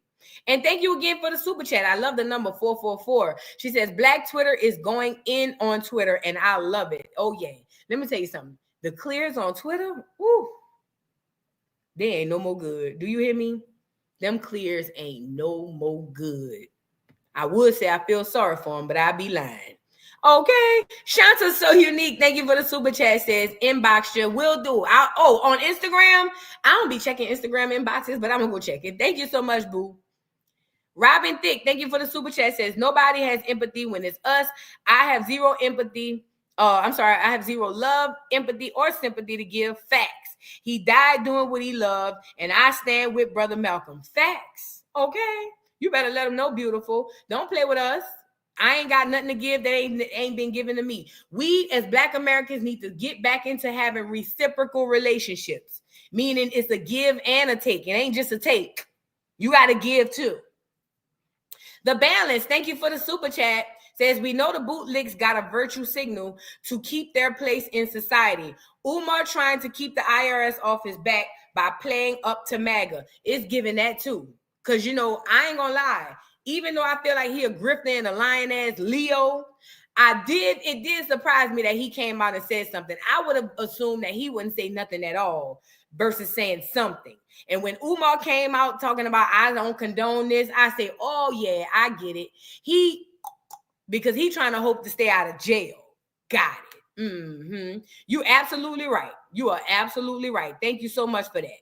Mm-hmm. Y'all get the likes up on the video. Now, in more Charlie Kirk news, because Charlie Kirk has been, he's been the perfect sacrifice. Okay? He's been the perfect sacrifice. And what I mean by that is this. He has enough popularity. Charlie Kirk has enough popularity to get us talking. Rather you know him because you like him, or you know him because you hate him, or you just found out about the cracker because he just got popped. Either way, he is the perfect sacrifice because he's got America and probably people abroad talking about speech, talking about freedom, talking about all types of stuff, okay? And when he was selected, it was a strategic selection because they knew that they needed a sacrificial lamb that would get the wheels moving, get the ball rolling. You know what I'm saying? And Charlie, first of all, it had to be someone from the digital world because nobody cares about celebrities no more. There's only a handful of celebrities that really the average person care about. Okay, so with that being said, it had to be somebody from the digital world, and they didn't want to get none of the little streamer dudes because that was going to activate the kids, and they too unhinged. You don't know, you can't really gauge how they going to react. They might do another George Floyd and start burning cities down and shit. So they didn't want to use a streamer dude. So they figured, what kind of person would be the perfect sacrificial lamb to get whatever it is we trying to get rolling, to get it rolling. And to be honest, Charlie Kirk is the perfect sacrifice. He's white. He's lily white. He's clean cut, outspoken. He has an ear to the white streets. He have an ear to the white streets and the tether streets. He do. And they adore him. Okay, they adore him. They hang on his every word. So he is, to them, a Martin Luther King. And if you really understood what Martin Luther King did to Black America, then you would totally understand why it's not far-fetched that the two are mirroring. But I don't want to make nobody mad. I'm starting to get new people over here. We're going to talk about that another day. But listen to what I'm saying. This is why they look at him as their hero, because he does embody everything that they look into as a hero. And just the same way we look up to Martin Luther King in the 60s, and they made us believe that he was the voice of the blacks. You see what I'm saying? It's the same way they believe that Charlie Kirk is the same for him. And that's why he was the perfect sacrifice, because digitally he would get the ball rolling. Okay. All right. Now, moving on. I told you they was going to give you a character, right? We are in the theater portion of the program. All right. Once an assassination happened, because the assassination itself is a part of the theater. But once an assassination happened, you go to the theater portion of the program and they got to give you a villain and a victim. We already got our victim. Now they got to give us a villain. There's no way you don't get a villain. No story goes without a villain. Even if we never find out who the villain was, there's always an image or some sort of idea of said villain. So I told you what the powers that be was going to do is what they've done in the past. They find some lone clear man to be the villain. Now, let me tell you the only difference between now and then. See, back then, the average clear man that they would use for the villain would be the middle-aged clear man who have a family, hardworking. He was the face of the American clear man. So every time somebody got popped during those times, what did the people look like? It was a middle-aged, hardworking clear man or some crazed middle-aged clear man. But now the image of a clear man in America now is the young streamer dude, weird ass type of clear man. So now the villain, just like the victim, has to change. So just like the victim changed, the villain changed. So now the villain is going to change with the times. And now the villain is, although still a clear man, he's one of those weird kids, just like they've been in the past. Think about all the recent school shootings. Think about all the recent school shootings. Think about all the recent situations that's been mass shooting, stores, all that stuff. It's been them weird ass young clear men. That's your new villain. And there's nothing new under the sun. Everything you did has already been done. The powers that be is relying on the fact that we are so hypnotized that they can really do the same thing over and over and over, and none of us will catch on. They didn't bet on some of us will begin to wake up and open our eyes and begin to see. They doing the same thing they've already done. If you want to know what's going to happen in this situation, go back and watch somebody of whoever was Charlie Kirk of the 60s. Go find out who was the Charlie Kirk of the 60s. Go look at what happened in that situation. And I promise you that's the exact same thing that's going to happen in this one. Same shit, different toilet. Flush it, nigga. You see what I'm saying? So now here goes the villain, because they got to give you a character. Okay, here goes the villain, and this is supposed to be some random weird white dude who was an amazing shot, who looked like he trained with the freaking Navy SEALs. Some random weird clear dude with some long clear dude was behind the gun. Okay.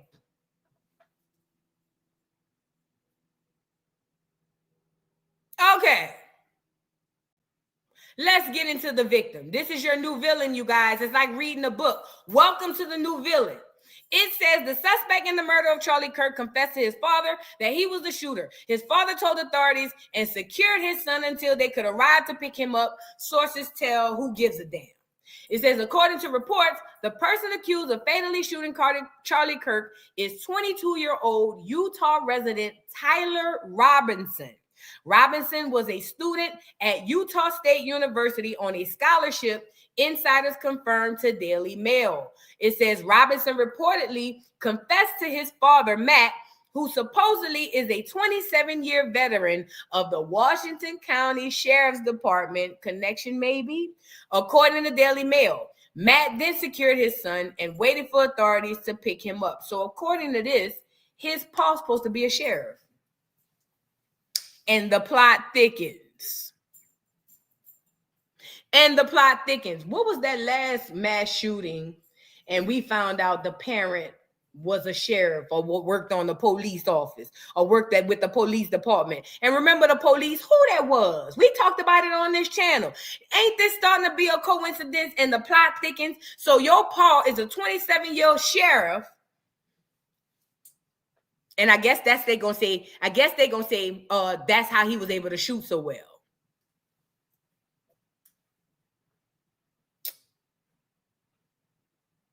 Girl, they're gonna say that he's been able to shoot so well because he's been shooting with his daddy. And I'm about to show you some more. Matter of fact, let me go get it. They're going to say that he's been able to shoot so well because he grew up shooting. He was shooting with his daddy when he was a little bitty boy. That I'm telling you, they don't even try to change it. I think I shared something. Look, let me show you. Let's get into a little bit of this clear who's allegedly the killer of Charlie motherfucking Kirk, okay? The only Charlie I recognize is Murphy. Let's get into it. Y'all get the likes up on the video. Now, this is supposed to be him. It says video shows Tyler Robinson reading a $32,000 resident presidential scholarship letter from Utah State. Now, this is him reading his scholarship letter. This is allegedly him. Okay. Congratulations. You have been selected to receive the resident presidential scholarship from Utah State University. The value of this scholarship is approximately $32,000. This scholarship is available for 4 years or 8 semesters. Okay. Congratulations. You have been selected to receive the resident.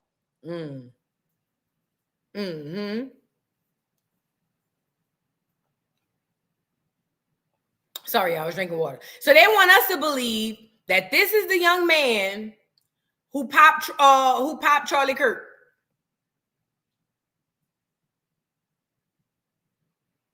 Here's your villain. Hold on, we got more. We got more. Y'all get the likes up on the video. We got more. There was somebody shared something. It's like with some old pictures. Let me see. Is it this one? Let me see. I'm trying to see something, y'all. I'm trying to find this because I want to show this to y'all because I saw this and I said, I got to get on here and we got to Joce it or whatever. Here you go. Let's get into it. I hope you guys have liked the video. Please like the video. Look at this. Now, this is supposed to be the clear boy, right? Who popped Charlie Kirk. This is supposed to be him. They always get these fucking them pictures that look like they belong in a frame that you buy out of Marshalls and TJ Maxx. They always have a picture that look like that. Am I lying? They always have a picture of the clear boy looking like he belong on a commercial. Now, this supposed to be the boy. Look at him, little bitty boy shooting. This is what they're going to want us to believe is the reason why he could shoot so well. He been shooting since he was 5. His daddy bought him a gun when he was 3. He got his first bullet at 6 months. That's what they're going to try to say. Nigga, we saw a professional assassination. That white boy ain't do that. Come on now. Think about it. That shit looked like that shit looked so perfect. It looked like something on a movie. This little white boy ain't do that.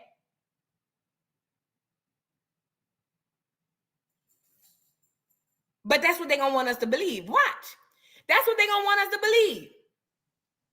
Now, his voter registration information, I don't know why this is relevant, but they say he was a Republican. This him, I guess, and his siblings, I don't know, for Halloween.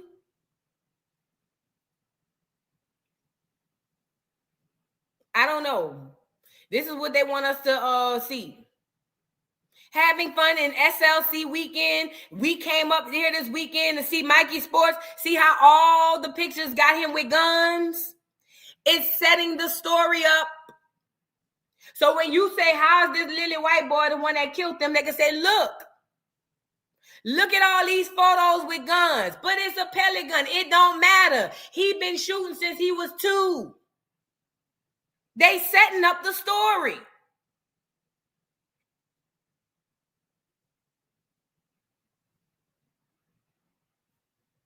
They setting up the story. That's why they putting all this stuff out. Look, all these pictures with this little boy, he got to be having guns in his hands. This supposed to be him and a family. I guess that's him and the paw, huh?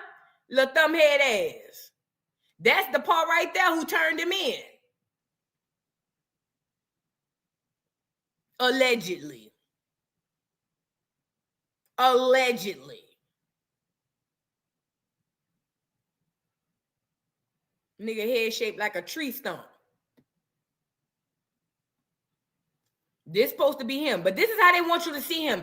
A nice, young, clear boy who loved life. He just, when he was younger, he had a few issues. We got him some Ritalin and he started getting better, and then things started taking a turn for the worse. They already setting it up. They already setting it up. Okay. Congratulations. You have been selected to receive the Resident Presidential Scholarship from Utah State University. The value of this scholarship is approximately $32,000. This scholarship is available for 4 years or 8 semesters. Now, he weird as fuck, but he ain't do that. You saw when that boy, woo! You saw the end of the that little nigga might be weird. Woo!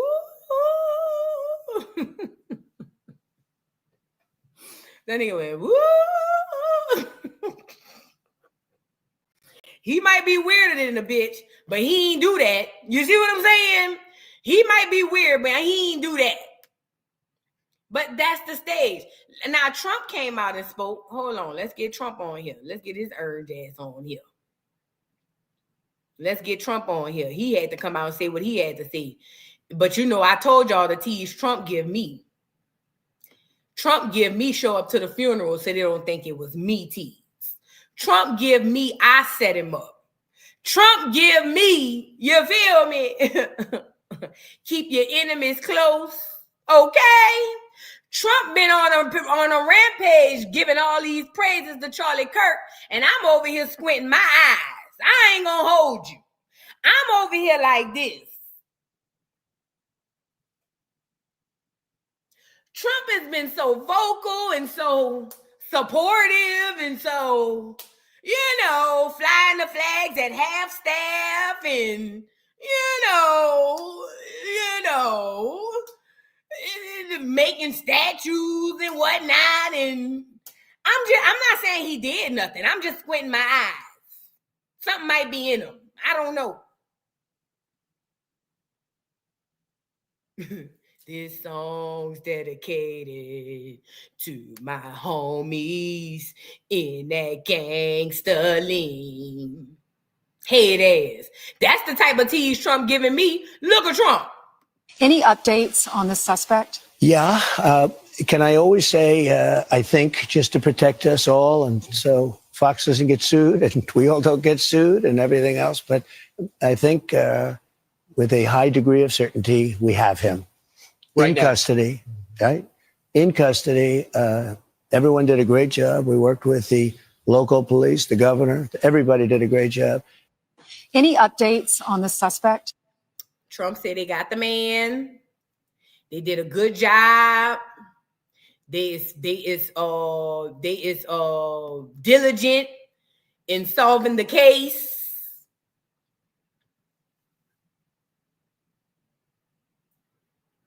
Yeah.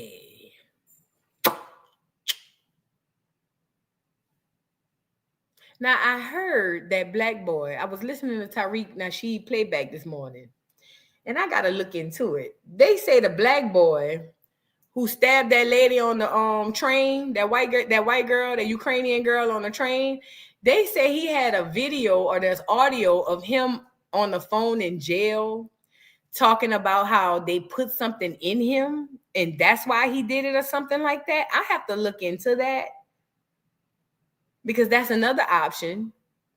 Y'all know how not COINTELPRO, what's the other one we be talking about? Y'all know how they be doing that. It'll come to me. But you know what I mean?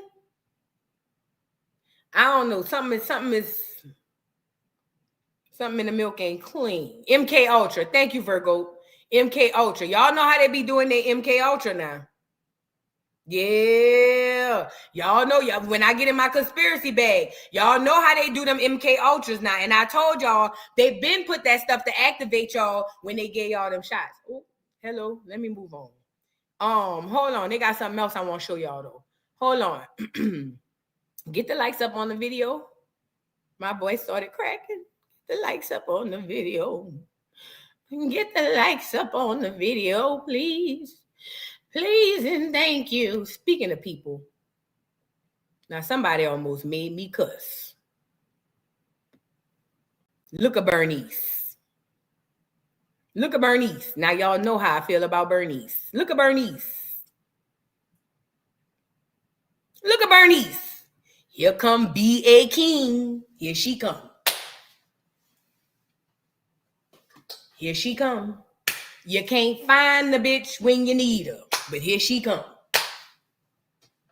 And she always say a whole lot of nothing. You hear me? Bernice always talking loud and ain't saying nothing. It bothers me. It grinds my gears. Here come Bernice. Here she come. FBA King, here she come, talking loud out the side of her neck, ain't saying nothing. Look at Bernice. Look at Bernice. Racism is not a difference of opinion. Bernice, what the hell is you talking about? What the hell is you talking? What? Now, you know I've already been looking at her sideways because I was trying to figure out where her antennas, when we was looking for her, trying to get back up for Carmelo Anthony out there in Houston when he had to put down one of them crackers. We was already looking for her, and she came out there and said something crazy behind something that ain't had nothing to do with nothing. Now, here it is again. Clear on clear crime is happening, and here come Bernice. Oh, racism is the same on a tree, even if it's on the ground in the sky. Bitch, what? Bernice, go lay down. We don't need to hear you right now. Every time we trying to figure something out, Bernice comes saying a whole lot of nothing. Today, we don't have time, Bernice. Bernice, please go lay down. Please. Bernice, come back. Come back, girl. Come back. Come back, Bernie. Come back. We don't have time. And she always tweets something that it be a whole bunch of nothing. You read it and then you leave more emptier than before you read it. You come in empty trying to figure out what she's saying. You read what she said and leave worse than all. Girl, Bernice, please. Please, Bernie. Please, Bernie. Not now. Not now. We don't have time. We don't have time right now. We don't have time. Not now. Please. Woo! Bernice be draining me. You know what I'm saying? She always do that. Bernie, please. Ain't nobody called you. But, let me show you also how the Clears are trying to start their civil war with each other. Black Americans stand down. Don't say nothing. Listen. So now they saying, here they go. This is another portion of the play, y'all. We in another portion of the play. Listen. Now they saying that the suspect wrote on the bullet. What they say he wrote? Hey, fascist, catch. Now, I ain't even gonna hold you. I don't even know what a fascist is. What the hell is a fascist? I just be seeing clear people yelling, screaming when they be going at each other online and when they talk about political stuff. What is a fascist? A fascist is an adherent to fascism. Shut up. A far-right authoritarian,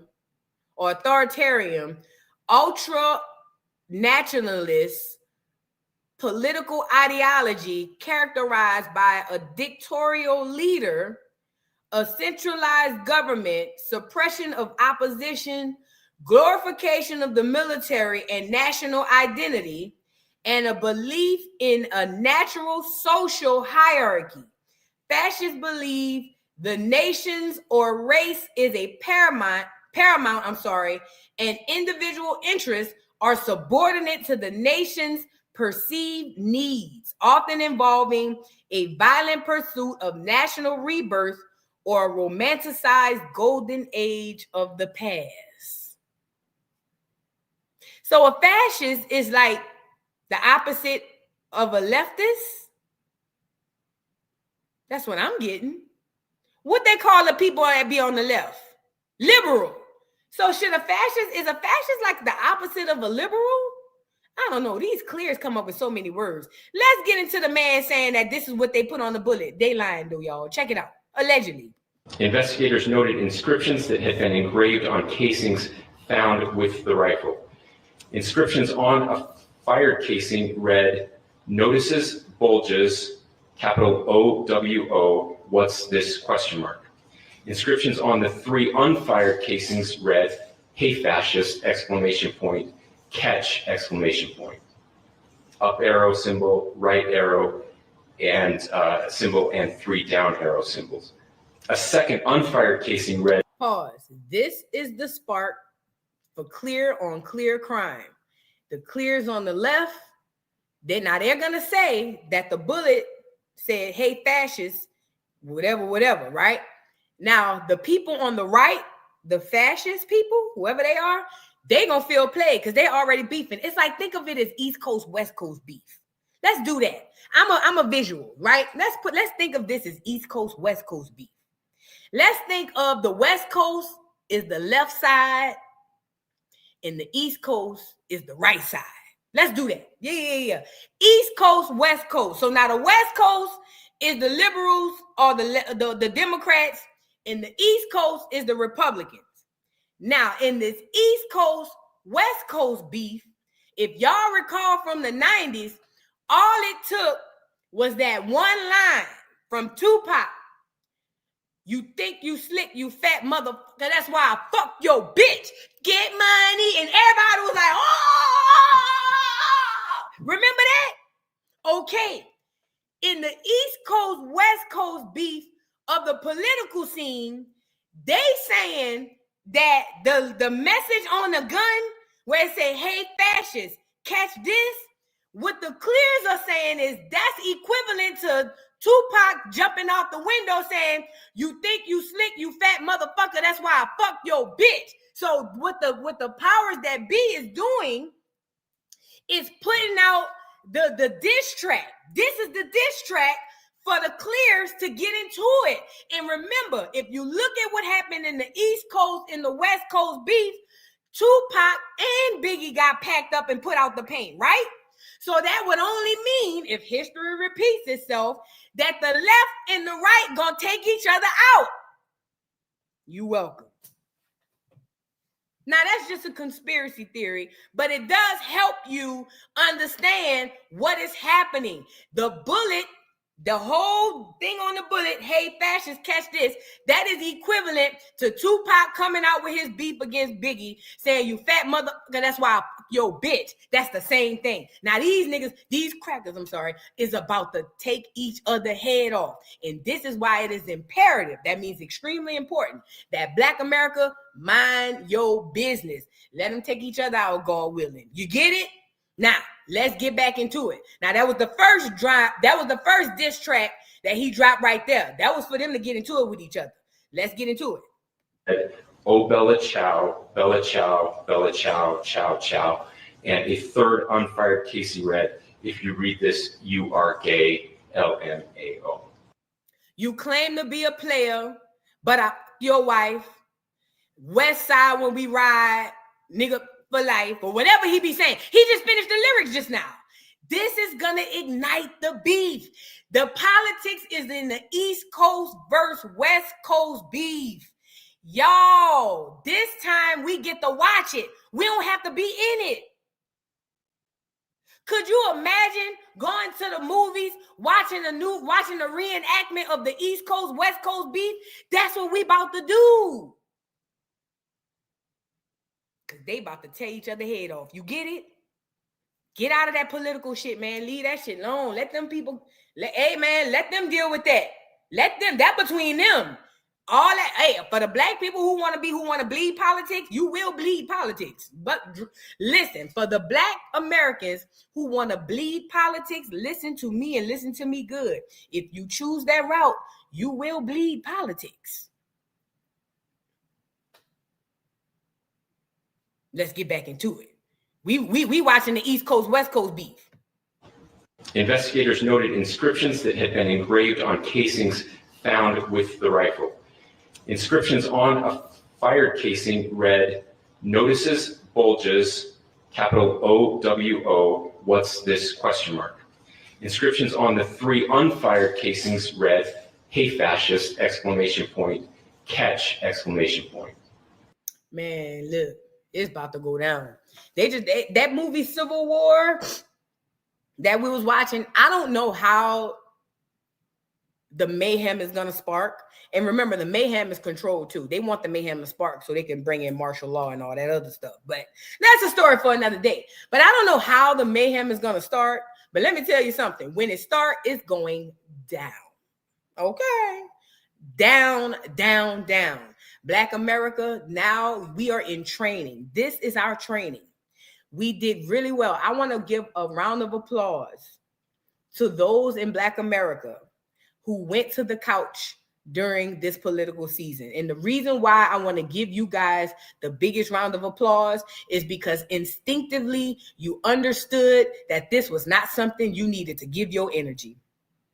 Even if you didn't understand why you made the decision that you made. For those in Black America who sat out this last political race, You guys are the leaders in this situation. And the reason I'm saying is because even if you don't recognize it, you see something that others don't, that the mass majority of the people don't see. When we pull back our energy, they implode. That means they explode from the inside out. Pulling back our vote, meaning our energy, made them implode. Now, for those of us who decided to take part in the election, whether you did on the left or the right, you gave some sort of energy. But I found that most of the negativity obviously came from the losing side, which was the left. They had people beefing with each other. Let's go back to what the energy was like during that political season. They had people saying they wasn't going to spend time with their family and friends during holidays. Remember?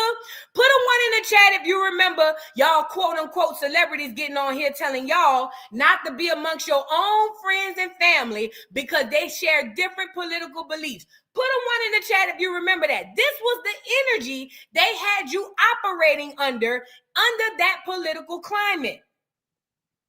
And you could not see it because you were so far under the witchcraft that you were basically helping energize they bullshit. So when I say kudos to the ones who sat on the couch and you are the leaders and you see something, even if you don't instinctively know what you're looking at, what you're seeing is that I have a valuable asset called my energy. And if I give my energy on either side of this situation, it's not going to be a good situation for me. So what I'm going to do is I'm going to sit home on the couch and let's just watch and see how this play out. Congratulations to those of Black America who did that. You are the innovators of this situation because I was over here screaming it to the top of my lungs. The game is rigged. Whether you on the left or the right, it ain't worked for you because it ain't made to work for you. This whole political shit is rigged. If I had my decision or my choice, which I don't, but if I had a choice, Black America wouldn't touch none of these white folks' politics. But that's just me. I ain't nobody. However, I don't tell nobody who they should vote for, how they should vote. But what I'm telling you is you have been voting and giving and inserting your energy. And these people have been vampires sucking your blood energy like crazy. Taking back our energy during the political season was the best thing we could have done, and they imploded. Those people have then caught on to other people, and that idea has caught on to other of our people, and we have been pulling back our energy from every single thing. And if you start to pay attention and look around, it's been multiple fires all over the place. Everywhere you look, there is a fire. Why do you think that is? Because you are the glue. You are the energy. Without you, they dispel. They go away. They don't exist. They turn on each other. The gag is they have been in the past able to make us turn our negative energy and our positive energy on each other, but they've been also able to harvest it and use it for their greater good. This is what celebrities do all the time. It's not a coincidence that they come on this internet and tell you their political views. That ain't a coincidence. It ain't a coincidence when they come on here and gaslight you or get you all riled up about old Martin episodes. That's not a coincidence. That's energy harvesting. But when you pull back said energy, everything goes awry. When you understand the value of your energy, you know how valuable your melanin is because they kidnapping us like 90 going west, taking our organs. They doing experiments on us. So you know for a fact how valuable the melanin is. You hadn't even thought to figure out how valuable your energy is, though. It's almost like you protecting one thing and you got something else wide open.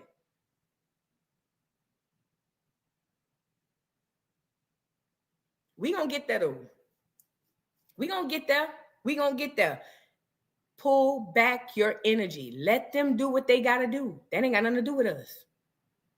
What we gonna do is allow them to do what they want to do Sit back. Oh, did you see that? Girl, we gonna come over here. We gonna talk, laugh, girl, and we gonna continue to work on what we gotta do. We gonna continue to go out and do our genealogy. We gonna continue to go get these documents, these paperwork. We gonna go get these reparations. We got shit to do. We don't have time. We in the midst of us dealing with what we need to deal with, we can stop in between time and watch them beat each other up. But for the most part, we need to be dealing with what we got to deal with. The Most High doing his part. The ancestors are doing their part. It's time we do our part. Let them. Okay? Because they is sparking this stuff up. And the clears are already unhinged. At least the new ones are. Not all of them. But I ain't gonna lie. The ones I done seen, y'all are unhinged. Now, I don't know how true this is, and I hope it's not true, but it may be, because I told y'all these celebrities don't own their money. They get told what to do. You think Floyd Mayweather, you think he wanted to donate $100 million to Hawaii when them fires happened? No. The money ain't theirs. It's borrowed money anyway. They get told which shoes to sign at the end of the game. Why you think you hard pressed to see a nigga kid get his jersey signed at the end of a football or basketball game? You mean to tell me no black kids can't afford to sit at the flow seats? It's always a handicapped Asian kid or some clear kid. You hard pressed to find a nigga kid to get something from an athlete at the end of a game.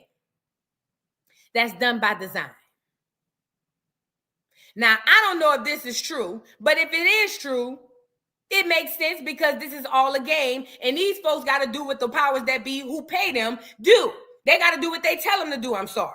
So I saw this and I wanted to share it. It says Minnesota Vikings superstar Justin Jefferson has stepped in, pledging to pay all living and educational expenses for Kirk's 2 children. I don't know how true this is, and to be completely honest, he could very well be a fan. If it is true, he could be a fan.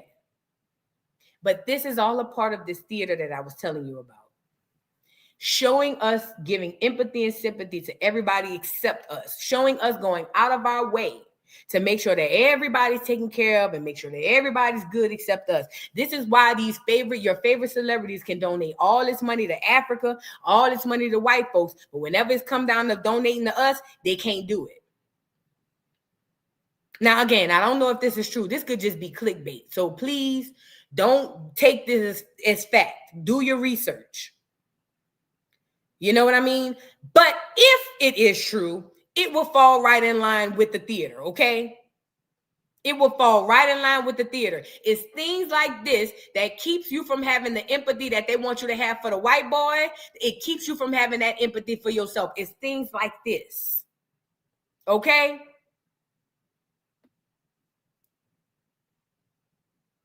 Y'all get the likes up on the video. Please and thank you. Get the likes up on the video. I think I had, the clears are losing it. Now this brought me joy. You bring me joy. You bring me joy when I'm down. This one brought me joy. Watch this white man crash out, y'all. Oh, girl, the Charlie Kirk is really sending the clears overboard, girl. Look. This is such bullshit. I've never been so pissed in my whole life. I just murdered Charlie Kirk right here in Utah. I'm so freaking pissed right now. This is bullshit. Not a clear tear in sight. I told y'all my mama say they can't create tears. I don't know if it's true. But my mama had told me long times ago that white people can't make tears. And ever since then, I've been around white folks and I've been waiting to see one of them cry. And I ain't gonna hold you. It's been hard pressed to find one of them with a tear. Hence the word clear tears. You see what I'm saying? But I don't know. Maybe my mama was wrong. I don't know. I need to do an experiment and see. I need to do an experiment. Sean said, you and your mama is messy. Girl, please. You think I'm bad. Girl. Y'all think I'm... Man, y'all wouldn't be able to deal with Mama Boo. Let's get back into it. Some blood squirting out of his neck. I love that guy. He would have been our next president. I am so pissed right now. Why do they always come with fucking violence? Gosh, damn it. Use your freaking words as they're talking to you people. Who shot Charlie Kirk? I'm driving in a problem right now. I'm so pissed. Damn it.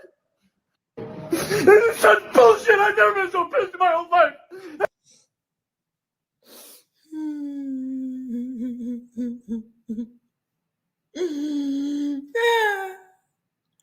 I could imagine this clear man getting the news. Hey, Bill. Yeah, bro. Brian, what's going on? Are you sitting down? Yeah, what's going on, man? Did you hear the news? What news? What's going on? Brian, seriously, bro, what's going on? Bro, they just killed Charlie Kirk. They did what? Charlie Kirk, bro, dead at 27. 27? They killed Charlie Kirk? Fuck you and your family, bitch!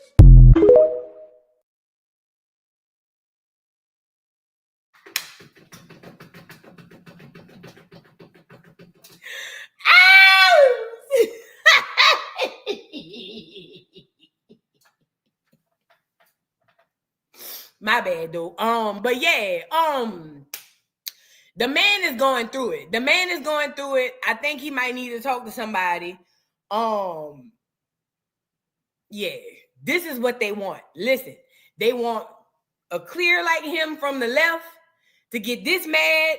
No, a clear like him from the right to get this mad, so they can get a clear like him from the left to get equally mad, and they can go Clash of the Titans on each other. This is what this is all about. But don't you get yourself in the midst of this. Let the clears deal with whatever they need to deal with amongst the clears. He gonna catch a stroke. His ass gonna stroke out. He better go sit his ass down. He gonna stroke out if he and he in the sun just baking him. Look at him, looking like unleavened bread. Looking like a raw cheese pizza. Tostinos. Let me get on. Let me stop, man. Y'all, I be having to forget. I can't say certain things on YouTube. I be acting like I'm talking to people in real life on the phone. My bad, y'all. I be acting like I'm talking to people in real life on the phone sometimes. I be having to pull back. My bad. Man, watch out. Listen, this is the point. Bro, this is crazy, bro. This is crazy. But no. Listen, y'all. Listen. That's a part of the plan. The part of the plan is to start civil unrest. Also, that's it, like I said, so they can bring in the New World Order and all that other stuff, martial law and, things of that nature. And then we talked about the 15-minute cities, which are going to be like concentration camps, but they're going to make them look good so you guys will think that it's so convenient. They always sell everything through convenience. So, yeah, once they do all the martial law, get everybody all up in these concentration camps they call 15-minute cities, they're going to start surveilling us and keeping us all under surveillance, and then we won't have any freedom, and then we'll realize we're in chains, but they're not real chains. They just kind of like proverbial chains. Like, I mean, I'm free to go, but I really can't go nowhere type shit. You know what I'm saying? That's the plan. But this is why spiritual warfare is happening now, because we have a lot of people in the spirit room. We have a lot of our ancestors, not just my ancestors, your ancestors doing the work in the spirit realm, doing work in the 5D so that it can happen here in the 3D. Okay? There's a lot of spiritual warfare happening. It's all over the place. It's biblical prophecy. Go read your Bibles if you're a Bible reader. All this stuff that you read and read in the Bible is happening. It ain't gonna happen. It's happening. We're here. The last days our grandmothers told us about, we're here. And it ain't going to be nothing like they thought. It ain't going to be nothing like we thought. It's going to be something completely different. This time it will be spiritual warfare. You got to tap in. If you ain't tapped in, You might fall as a casualty of war. You have to tap in. Even on Lovecraft Country, the key to every single obstacle they had was through the ancestors. Hello? Even on Lovecraft Country, the key through every single obstacle was through their ancestor. The book of names were coming out the burning house. Them even having ties to Freemasonry. Remember at the table when they realized they outranked all the clears? It was all about ancestry. Even at the beginning with Jackie Robinson coming out the spaceship, hitting the alien with the doggone bat. It was all about ancestry. That's the missing key. Tap the in. Tapping in. The next warfare won't be a physical war. You won't have to worry about bombs being dropped. It is spiritual warfare. We already in it. We've been in it. Hell, we might be round off the tail end of it. Okay? So please tap in, and most importantly, even if you don't feel like you want to tap in and ground and meditate, the very least you can do for you and your family and to save you and who you are and people like you is do your own genealogy. You don't have to do nobody else's genealogy. You don't have to do my genealogy. You don't have to do her genealogy. You don't have to do his genealogy. Do your genealogy. In the middle of doing your genealogy, if you want to take a break and watch the clears unalive each other, have at it. Put it on in the background while you're doing the genealogy if you want. But faith without works is dead. It's a spiritual warfare. We have to tap in. Do your genealogy. It's not up for debate. Now, you don't have to do it. I'm just here to be a messenger. I was sent as a messenger. I'm giving you the message, okay? Okay. I think we had some more super chats before I get up off of here. Okay. Did I miss this one? Oh, no. I read that one. I read that one. Thank you, Belinda, for the super chat. Says, Voodoo, have you heard about the black people that got 5,000 acres in Freedom, Georgia? Proud of them. Yeah, they been had that. I heard about that. And let me tell y'all something. Too. When it comes down to that, it's about nation building. When I talk about finding like-minded people, this is what I be talking about. It's not about saving everybody. Everybody of no group of people will ever be able to be saved. It's simply about finding like-minded people. Okay. And those black people who went to Freedom, Georgia and got 5,000 acres of land are obviously like-minded people. It's about finding your tribe. That's all. Even amongst your own people, you have to sometimes find your tribe. And I think that can be done. And you don't have to put it on social media. It don't have to go viral. Everything ain't about going viral too. I think that we need to nation build in small communities and continue to do that. That's what we did in the beginning. That's why the KKK was so rampant through the South. It was too many small communities. We got to get back to our small communities. Okay? Tap in. A lot of y'all got land out there for the grabs that y'all don't even know about because you've never done your genealogy. You might not even have to buy no land. You might mess around, do your genealogy and realize, oh snap, they owe my great-grandfather 200 acres of land. Or even if it's 2 acres of land. You may not do your genealogy. You might find out an ancestor lost the business wrongfully by the government. Now they owe you this. The key is, listen, it's right there, man. It's right there. I can lead the horse to water. But sometimes I be wanting to dunk y'all heads in that motherfucker. For real, man, because I just be getting frustrated. I'm trying to play YouTube Harriet Tubman, man. This shit hard, man. This ain't no easy job. What I'm doing ain't no easy job. And that's a fact. The Balance, thank you for the super chat. Says, we know the bootlegs got a virtue signal to keep their place in society Umar trying to keep the IRS off his back by playing up to MAGA. I read that one. Thank you so much, The Balance. Thank you, thank you, thank you. Bobby Rodriguez, thank you for the super chat, says, I enjoyed your last show about Carmelo Anthony. I am FBA and my husband is Puerto Rico from New York. We are working on genealogy. Love you, Vu. Oh, man, I love that. And you know what's dope about that? The fact that your husband is Puerto Rican and you Black American, y'all genealogy, when y'all start comparing stories, y'all might be able to uncover some truths about each other's history. Because, see, this is why I tell even people, like-minded people in the Americas, that we need to stick together when it comes to this stuff. Because if we had the West locked down when them crackers come here, we wouldn't be here. If we had everybody on the defense and had our military set up, we wouldn't be in the position we in. Because we'd have had military forces on the Hispaniola and all that in the Caribbean when they come here with that bullshit. You feel what I'm saying? So anyway, I'm saying all that to say, listen, it's very imperative that we find like-minded people on this side of the world, the Americas, meaning North America, South America, and the Caribbean, like-minded though, not the tethers. I'm talking about like-minded people because there's a lot we can learn about history if we start doing genealogy and comparing each other's history. You'd be surprised. The biggest thing that they've been able to do is divide, right? And that's cool because we need to delineate. That has to happen. However, we trying to figure out what the hell happened over here.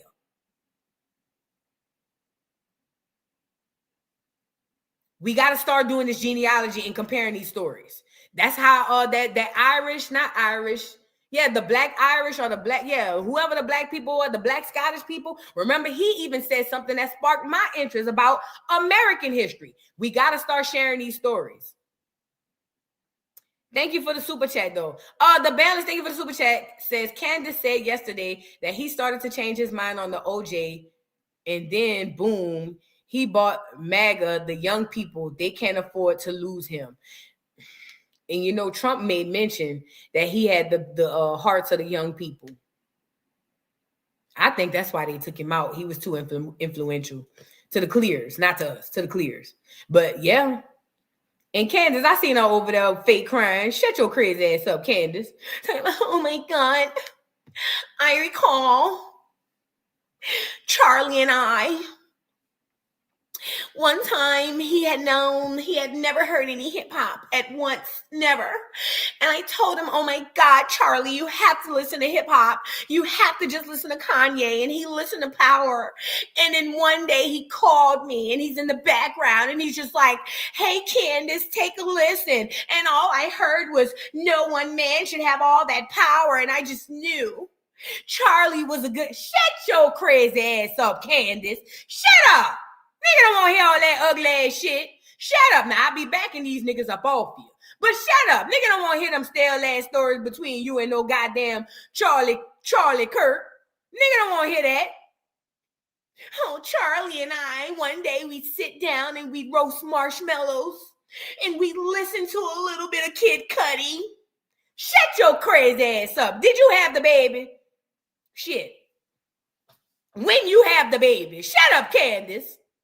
Nigga don't want to hear that ugly ass shit, stale ass story. You over Shut up. I ain't see no tears drop from you neither. Shut your crazy ass up. Shit. I'm tired. It's a lot of niggas. I got a few things. Let me say what I got to say. Shit. You know what I'm saying? All them stale ass stories. Nigga don't want to hear that shit. Y'all stale ass fun. He was such a good guy. That nigga looked stale. That cracker looked stale as hell in every video you showed.